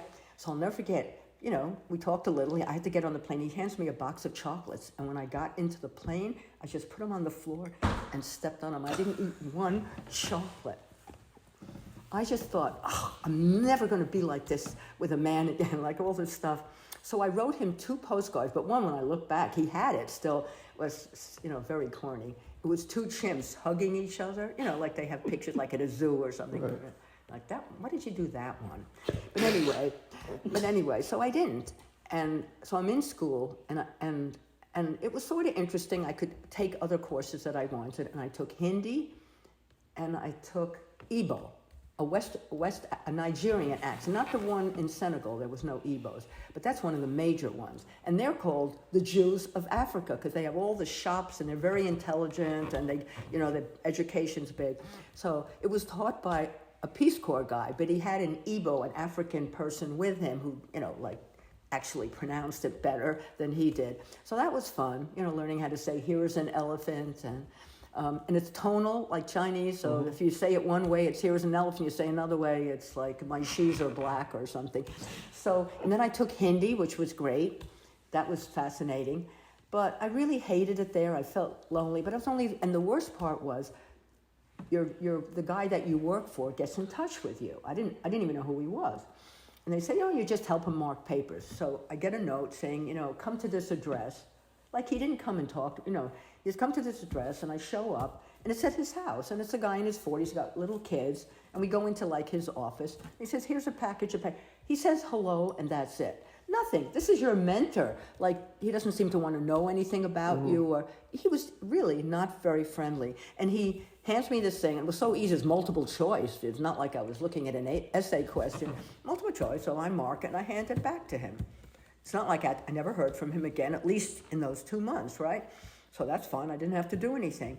And I just decide, I'm not staying. I'm sick of school. I don't like these big classes. Even the Igbo class wasn't that big, because how many people want to take Igbo? But every class was, you know, at least 40 kids, you know, the regular classes. So I thought, oh, I'm leaving. So I call up my sister. I tell the 2 girls, and I said, everything is going to be here, but my sister will come up this weekend and take it. And I paid everything was fine. And I called Susie. I don't think she had much of a reaction. She said, oh, don't do it, or how could you leave? Or, no, she, you know, that was it. She said, yeah, I'll go up in the weekend and get my stuff. And that's it. And I take a bus home. And that's when I was always like, how many states I've ever been. That's when I was in Ohio, because that's how it went. I remember, okay, I've seen Ohio now. So I went through Columbus. And it's like 13 hours or 14 hours in the bus then. To Syracuse. To Syracuse, yeah. So Greyhound. So I get home, and I ring the bell. Was that the one where it was nighttime?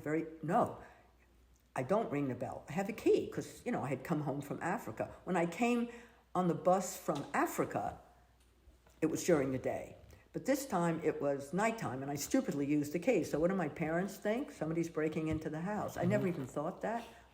But I didn't want to wake them up. It was really late, like midnight. So, of course, my dad says to my mother, go down and see who it is, Libby. I thought, my mother, you know, she says, yeah, your dad wouldn't go down. So first she was scared, and then she was so happy. And she says to me, oh, you're home. It was like 2 weeks before Thanksgiving. I'd only been there like a month and a half. She said, oh, you're coming home early for Thanksgiving. She was all excited, which is funny, because my mom wasn't a typical mother. She didn't call me at school. She didn't visit us at camp once a summer when everybody else came every week and took their kids out to dinner. No, we didn't. And I never, as I told Simon, never got a package ever anywhere from my mother She and did father. call you in Africa, though. What? Because he found you in She Africa found and you yelled in at you. Africa and yelled at you on the phone. She did That's find true. you there. Right, but here she was really happy. So she was like changing. She like appreciated. Well, she used to say to me, I wish I had traveled when I was younger, but, you know, I had to work because of the depression. And then she used to say, you should write a book. And I go, Mom, when I go to youth hostels, there are people doing wilder things than me.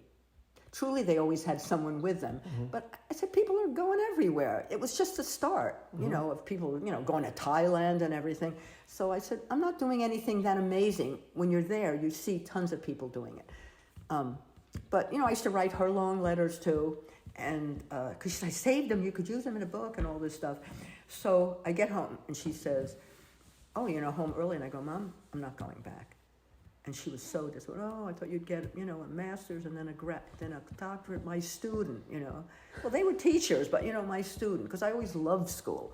So I said, Mom, it's so stupid, and anthropology, I'm going to tell you something, Mom. You learn in anthropology, you go to a tribe, the girl gets married, the guy has to give her father 16 cattle. I said, you know what they're giving now? Transistor radios, and I'm sure they're giving phones now. It's changed. It's not like it. It's like modern life is coming in. What's the point of studying this? I don't understand. Like history, I don't care what happened 500 years ago. Yeah, you read about it once, but who wants to be an expert in history? Plus, I learned even in college, I started realizing that our history is our idea of history. Right. I said, you think the Nazis are saying we're the bad guys in Germany? No, we're the bad guys when you go to school in Germany. So it's ridiculous. Who knows what real history is? So she says, okay. And I said, don't worry, I'll get a job. So I go down, like the second day there, and I go down to Chappell's department store where I used to work at Christmas time, selling jewelry boxes. This time I was selling bras, of all things, if you can imagine, and umbrellas. It was like funny. One side was bras and one side was umbrellas. But there was always, Syracuse had... She would love the Mrs. Maisel show. I should get her that. So I go the first day for orientation. Teacher had to use the cash register. And who was sitting in orientation? We laughed our heads off. The valedictorian of my senior high school class, Nick Wooden, who, by the way, when we were freshmen, he went to Princeton, full scholarship, a brain. And his father turned out to be my dad's doctor at some point. So he knew I went to Harper. We weren't real friendly, but, we were the good, student kind, I was seventh in my class of high school. He was first, but that was out of like 350 kids. So we knew each other. That's Nick Wooden, he's so smart. And he wrote me or called me at Harper and invited me to a weekend to Princeton. Did I say yes? No, because all I could think was, I was Miss Romantic. He's a lovely guy, but I don't feel romantic about him, and I don't, So I made some excuse. I'm so sorry, because look how he turned out to be. He goes to Princeton, and he graduates, and is supposed to go to the same thing. He's supposed to go to graduate school and everything. He's had it. And I think he ended up in Alaska or something, like out in the boondocks, right? You wouldn't have known that. I mean, he was just this kind of guy, like he would be a good student. He comes from a doctor, probably thought he was going to be a doctor too. And we're sitting in the class, and he looks at me, and now we're selling things in a department store. And we start telling him, and I said, I was at Michigan State. I said, I don't want any more school. Yeah, me too. We just cracked up. And I felt bad. He didn't say anything about having invited me, but I thought, now I wish I had said yes, because he was really nice. So I worked there, and I didn't have to go to work till 10. I worked like 10 to 4. It was like part-time. And one morning it's like 7, and I'm up and I'm reading the newspaper in my pajamas. I've just had breakfast. So my mother comes down, and she says, don't you have to go to work? And I said, not till 10. We had a bus stop across the street from our house. It was a half hour. I'm the person who's at an airport 3 hours ahead. I am never late for work. So I said, I have plenty of time. I just want to finish reading this. So my mother says to me, when you're in my house, she said it nicely. She said, when you're in my house, you do what I want. And I think you should get dressed. So I got dressed, went to work, and when I came home and my mother wasn't around, I called my sister and I said to Diane, how'd you like a roommate? So she was teaching in Yonkers, and she had like a basement apartment, like a 2-room, but she had a nice bedroom, but there was like a pull-out couch. And she said, oh, that would be great, I said, I'll get a job at a department store in New York. I said, I'm not living home anymore. Because obviously, I'm 22, almost 23, and my mom says you have to do it, and I'm never late, so it's not like, right. So I go to Yonkers, and it's the Mayor Lindsay, and it's the strike with all trains, all buses. What do they call that? Transit strike? What do they call that? A transit strike? Transit strike. That was the famous transit strike. So not that famous. I never heard of it. Oh, okay. No, it was a big thing, and it was for a long time. So it was hard. Like, how do you get a job? You got to walk everywhere or take taxis, which, nobody could even get a taxi.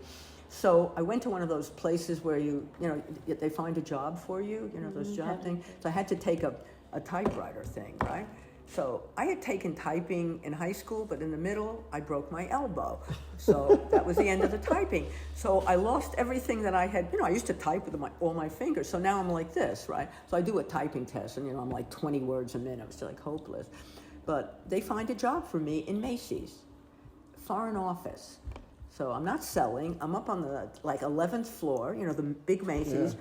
And when buyers go to these, I didn't even know about this. They go to these countries, you go to the bank, they get traveler's checks, of course, but you go to the bank and you get them some cash in wherever they're going.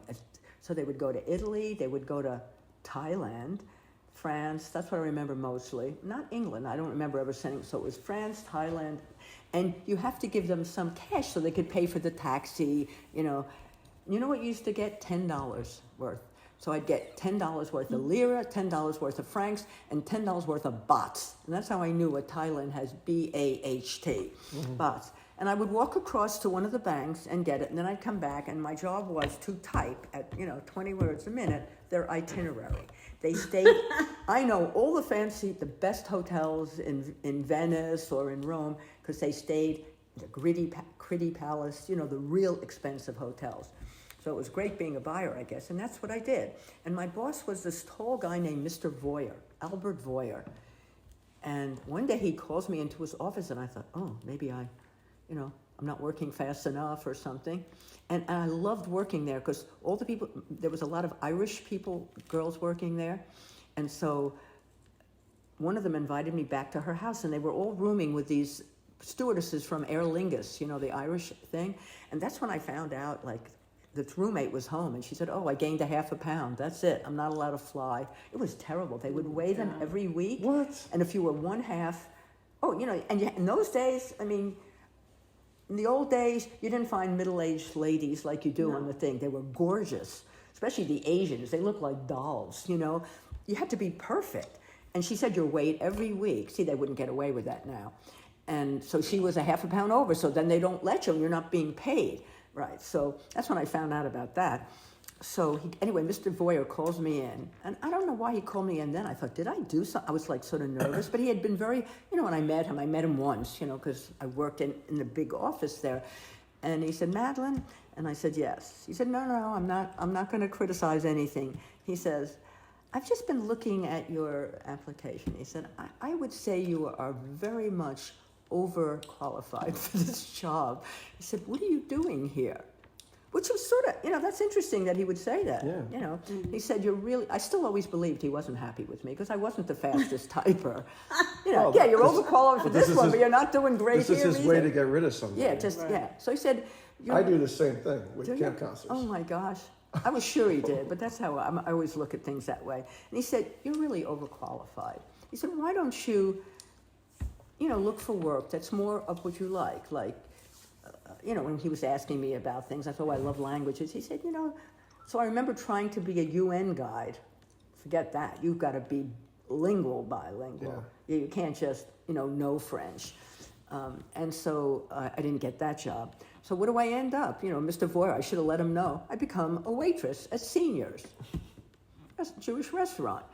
And I move. Where's Seniors? Oh, Seniors is before Sheepshead Bay. Not Flatbush, sort of going from Flatbush to where B and Dave lived, on a main street, and it's sort of like, what's the one that had the great cheesecake?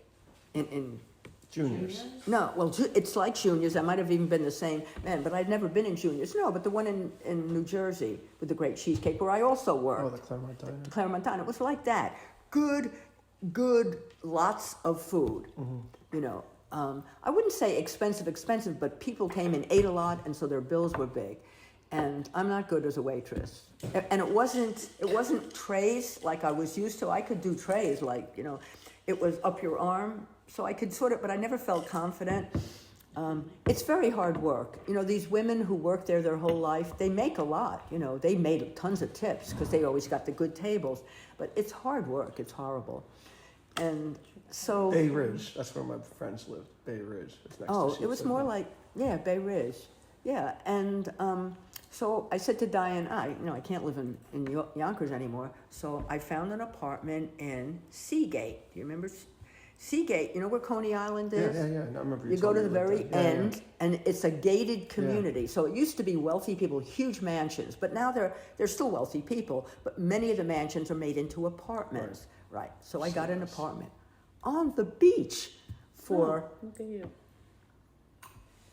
$70 a month, something ridiculous. But it was winter, see, Mhm. and as soon as the summer comes, then you're going to pay more because you're ready. So I was on the beach on the first floor. I had a window that I could climb out of onto the beach, and there was the water. So it was great. It was one room. It didn't even have a stove. It had a hot plate. It's like you're like Jasanya. Yeah. This is Yeah, what that's she what has she now. does. Yeah, and you know, a single bed, and no bathroom, one closet, and then my side door. There was a side door to this mansion. Probably had lots of them. And this side door, there were two apartments. One looked over the ocean like mine, and the other one overlooked the street that you took around. And every hour, there's somebody who police go around. So I was like safe, and everything's great. The only difference is, they check you when you come in if you're in a car. But in winter, you just walk onto the beach. You can walk onto the beach. So, it's safe. Like cars can't get in that way, but a person can walk in or climb. Maybe there was a fence, but you could climb over easily.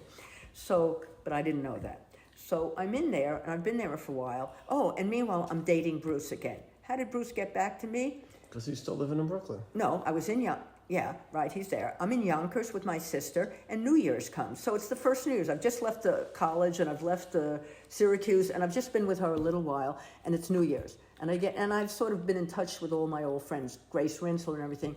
And she calls me up, she said, "Are you doing anything for New Year's?" And I said, "No, of course not." I said, "I don't care. I never cared about New Year's." And she said, "I'm not doing anything anyway." She said, "My mom won't mind at all." So a few of us, and it was like Adrienne, so there was like four of us, Judy Castagna, me, maybe like four of us. They lived in Spring Valley. And they had a house. She said, "I'm living at my," she was going to graduate school. So she said, "I'm back at my mother's, for the holidays." And she said, "Let's come, we'll have fun, we'll stay up all night." I said, "Okay." I think somebody, maybe Judy Castagna, picked me up, because I didn't drive or anything, and we went up there. And we were there for we weren't there the whole 4 days or anything, we were there maybe 2 nights, and then she dropped me off, and I get home, and Diane says, very excited, "Guess who called?" So he's smart. Somehow, I don't know how he found out Diane's, she wasn't in contact with him. Maybe he called my parents, I don't know. But he knew my parents because he had stayed overnight when we were in Canada when we were dating. So she said, "Bruce did." So I could feel my heart start to pound you don't care, you only wrote him 2 postcards, you don't care, you slept with 2 other men on your trip, you don't need him anymore. So my heart is pounding.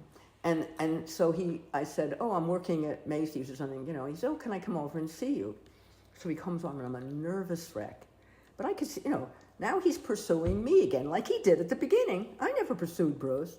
He's the one who saw me by freshman. I didn't even know who he was because he lived off campus. He saw me, so you used to always be by yourself with a black beret. And you didn't seem to have friends. You were always by yourself. You were like a mystery lady.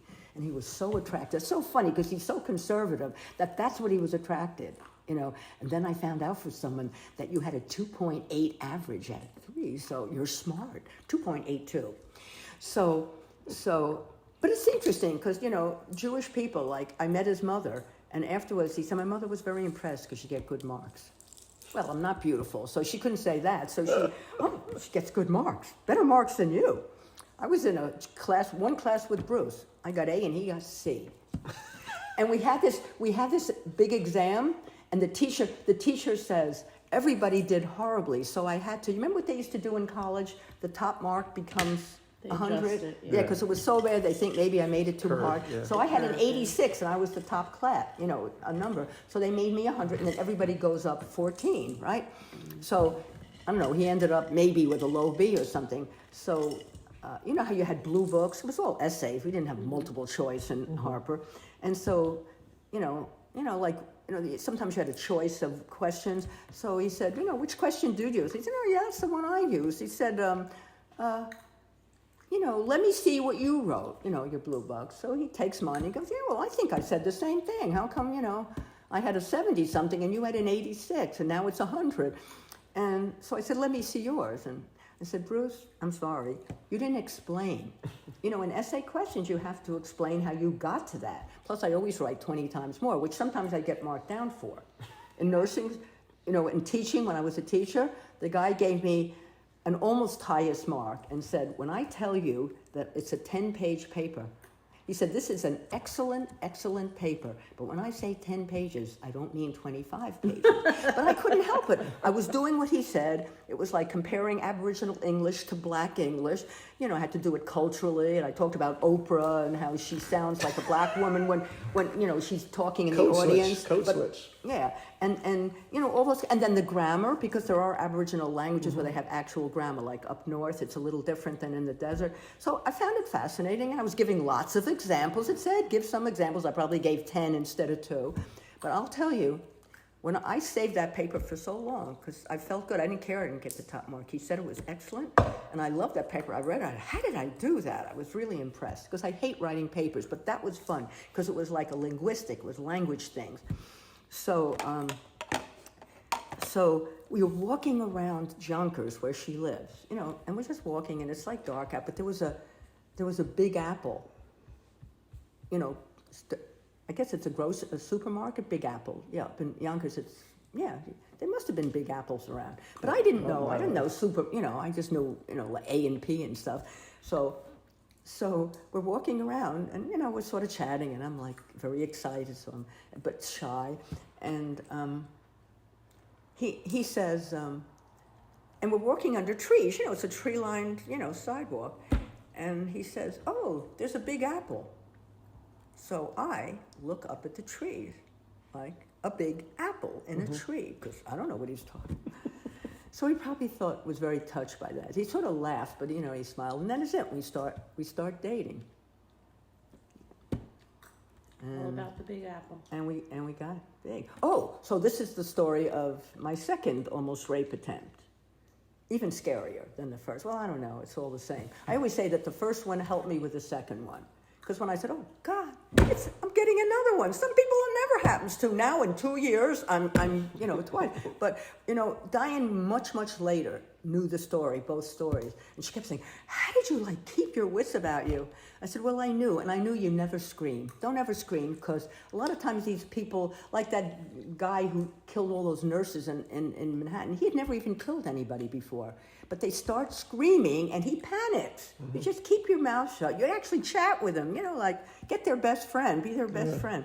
So we're dating, and there was a guy living in that apartment next to me, and we shared the bathroom. So if I went into the bathroom to shower or pee, to shower, I had a Harris tweed coat. I loved it, my winter coat, my Harris tweed. And I'd put that over my naked body, because I didn't have a bathrobe, and I'd go in there, right? But meanwhile, he had left. He had decided, he went somewhere. He was nice. I hardly ever saw him. And I remember saying to Bruce, I've got a guy next door. He's very nice. And he decided to leave. So that apartment was empty. So I thought, oh no, that was afterwards. Right. So that's right. That was the day after the horrible thing. So I'm in my apartment. I come home from Macy's. And I'm sitting on my bed. You had to wear stockings. And I'm taking my stockings off.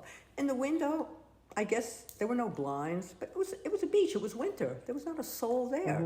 There might have been something, but it was half open. I don't even notice those things, because I don't get scared. And I don't think, somebody could look in. Yeah, it's in fucking Africa. Right. So I get undressed, and I put on my Harris tweed thing. And I go and I take a shower. And I lock my door, so I have a key to the door. So there's that little vestibule with the bathroom in his apartment, which is locked, and mine. And he had moved out already, by the way. And so I come in, turn the key, and meanwhile I got a copy made, and I gave one to Bruce. So I said, yeah. So if you ever come over to pick me up, you could hang out, take a nap or something. It was furnished, so I had a bed, as I said, nothing, a hot plate. And I had silverware, and I had one knife. And it was about the size of that green and white one, but it was a normal kind of knife. And I come back in, and someone grabs me from behind. And I think it's Bruce being funny. he did that thing, you know, the famous movie Psycho, you know, the shower thing. And he did that to me once when I was taking a shower. And this is after all this, and I almost killed him. Don't ever do that to me. He also once held me under when I was pregnant with you. We were swimming, and he just sort of held me under the water, and I panicked, you know, because of course he's not going to kill me. Maybe he was going to kill me because I was pregnant, see, and he didn't want to have true Jewish crime. guy. And I remember I come, you know, and I can't get away from him, and I finally come up, and I was so upset. I said, what were you doing? He said, I was just kidding around. I said, don't you ever do it to our baby either. You know, I thought, oh, he'll play the guy like, oh, you're going to learn to swim and toss you into the water. No, that was funny, those two things he did. But anyway, it was so funny, these kind of things. Teddy goes, oh my God, my own father. I said, you don't even know the worst of it. No, I mean, Bruce is a wonderful guy, just not for me. So anyway, I think it's Bruce, and I'm going like, come on, stop it. And I get out of his grasp. So he, you know, he's holding me, and I wiggle out. I'm not even scared. I think it's Bruce. And this is what I see. A guy with a stocking over his face. Do you know what people look like with the stocking over his face? Terrifying. You know, like the IRA? Yeah. Because that's what it was. My stocking, obviously. And he has a knife in his hand. And I just looked, and it's so much more terrifying because the African one, it was broad daylight, and he was talking to me first, you know, so that was scary and everything. But this is now like, it's nighttime. There's no one next door. I wouldn't scream anyway. That would be a mistake. So I just thought, don't lose it. Just be good. So I say to him, he's holding his knife, and he's like sort of holding me, and I go, just take that stocking off. You look ridiculous. Just like that. He pulls it off. And I see this blonde-haired guy. He's wearing a jeans jacket, like a used jeans jacket. Nobody wore a jean jacket unless you were a farm boy in Kansas. And that's what he looked like not a New Yorker, like a farm boy, sort of. He was also shorter than me, but I know men are stronger than me, it's like. And so he pulls it off, and I go like, what are you doing here? You know, it's like, I don't know what to say, but I'm trying to be like, yeah, what are you doing here? And he says, I'm going to have sex with you. So he says, come over here to the bed. And I'm in my Harris tweed, and I'm sort of stupid because I think, he doesn't know I'm naked, thank God. But of course he knew because he watched me, that's what he told me. He saw me getting undressed and climbed through the window, which was closed, but I didn't know. Whoever says, and it turned out there were no locks on the windows, right? But I wouldn't have even noticed that. You know, I didn't check, I'm on a beach, I better, that's him. I'm coming, give me 5 minutes. So he sits down on the bed, and I said, listen. And I make this whole story up. I just start chatting like, you just start talking. And it's sort of like, I was going, I'm getting married. I'm getting married, which I wasn't. Bruce had not asked me to marry him. And I don't know right then if I would have. I mean, if I didn't get pregnant, I don't know. Because, I'm a woman of the world now, right? So I'm not just taking somebody who doesn't even ever say he loves me and everything. So I said, I'm getting married soon. This will destroy me. Okay. I said, listen, you're so close to Coney Island. There's prostitutes there. There are always prostitutes. I said, I'll give you $20. Go up and get a girl who wants to. I said, why would you want to have sex with me when I don't want to? I'm getting married soon, right? He said, no, you have to do it. So I said, tell you what, Diane couldn't believe I did this. I can't believe it now either. In case anything happens, use this. Quite a dialogue use have this. Going on. Use this. She's got the gift of gab. So I say to him, tell you what, why don't you go in my closet and masturbate? That's what I said. Why don't you just go into my closet and masturbate? Sort of the same thing. So I said, better than being with someone who doesn't want anything to do with that. You might be a nice person. I'm just like trying to be nice to him and everything. And he said, no. She says, okay, but I'm not going in the closet. And he makes me sit down, and we said, take off your coat. So I thought, no, I can't because I'm naked. That will really, then I'm dead. Not that I'm any great shakes, but, I'm a female body. Right. So, of course, he knew I was naked because he saw me undressed. So I said, I'll sit down on the bed next to you, but I'm not taking off my coat. Plus, it was cold. So I sit down, and he opens his pants, and he's got a condom on. I go, how do you like that? A rapist with a condom. Incredible. being nice like about it. I could Right. get, a disease or something. I think he was more worried about Right. himself. But okay. And so he made me watch him, which, I sort of, how when your eyes are open but you're not really looking. So that was it. Then he finished. I think he left a condom on, or like, I don't know, it didn't slide off. Who knows what happened to that friggin' condom. And then he does his jeans up and he stands up. And I thought, again, now you could be murdered, Well, he didn't rape you, but, and so I say to him, listen, just go. I'm not going to call anybody or anything, just go. And he was polite. I think he even called me ma'am. That's how I knew, like, you're from the Midwest or something. Like, nobody Like Midnight Cowboy sounds like. Yeah, but not even like strong like a cowboy, but like that, the blonde sort of shaggy hair and that jeans jacket. Nobody had jeans jackets, that worn one, like he worked on a farm, but clean and everything. So he leaves. That's it. The minute he leaves, I fall to pieces. So I quick take off my Harris tweed thing and I get dressed and I look both ways. I don't see him, at the front, out our door, and run around the front of the house, and then I run to the gatehouse. And I go in, and by the time I get there, I'm sort of hysterical. I'm like, oh, there was a man, and he climbed into my apartment or something like that. And did anything happen? No, but I didn't want to say. I told him to masturbate. I just said, but he was in, nothing happened, but it was terrifying. And he said, what's your name and your address, and your date of birth. And then he says, where do your parents live? And I said, in Syracuse. He says, well, we have to contact them. I said, oh, no, you don't. I'm 22. At this point, I was 23 years old. So I said, I'm 23. There's no reason for you to call my parents, and it will just upset them, so don't. I don't know what I wanted him to do. Oh, and I knew one thing about him, because when I was chatting to him, I was like, what are you doing here? Oh, you look like you don't come from these parts. And he said he had a job at, what's the big restaurant? Nathan's. He said, oh, I have a job at Nathan's. So I sort of remembered that, and I said, he told me he had a job at Nathan's or something. He said, no, we have to, if you want to make a report, we have to have your parents' address. I go, okay, and I'm not making my report. So I say, can I use your phone? I had no phone. So I said, can I use your phone? And I call up Bruce, who was living with his parents. And he could tell I was really upset. This guy got in my apartment. And he told me after, I jumped off the bed so fast, I was on my mother's bed answering her phone, and I ripped her bedspread or something. So now he's, and he comes over, and I'm a mess, I'm a mess. And he said, okay, I didn't want to stay there, obviously, because doesn't even have, locks on the door. And I said, I locked my room, but I didn't know there was no lock on the window. And so he said, you're coming to my mother's house. So I said, okay. So we go back to his house, and his mother says hello. She had met me before once, maybe. And she said, oh, what happened? So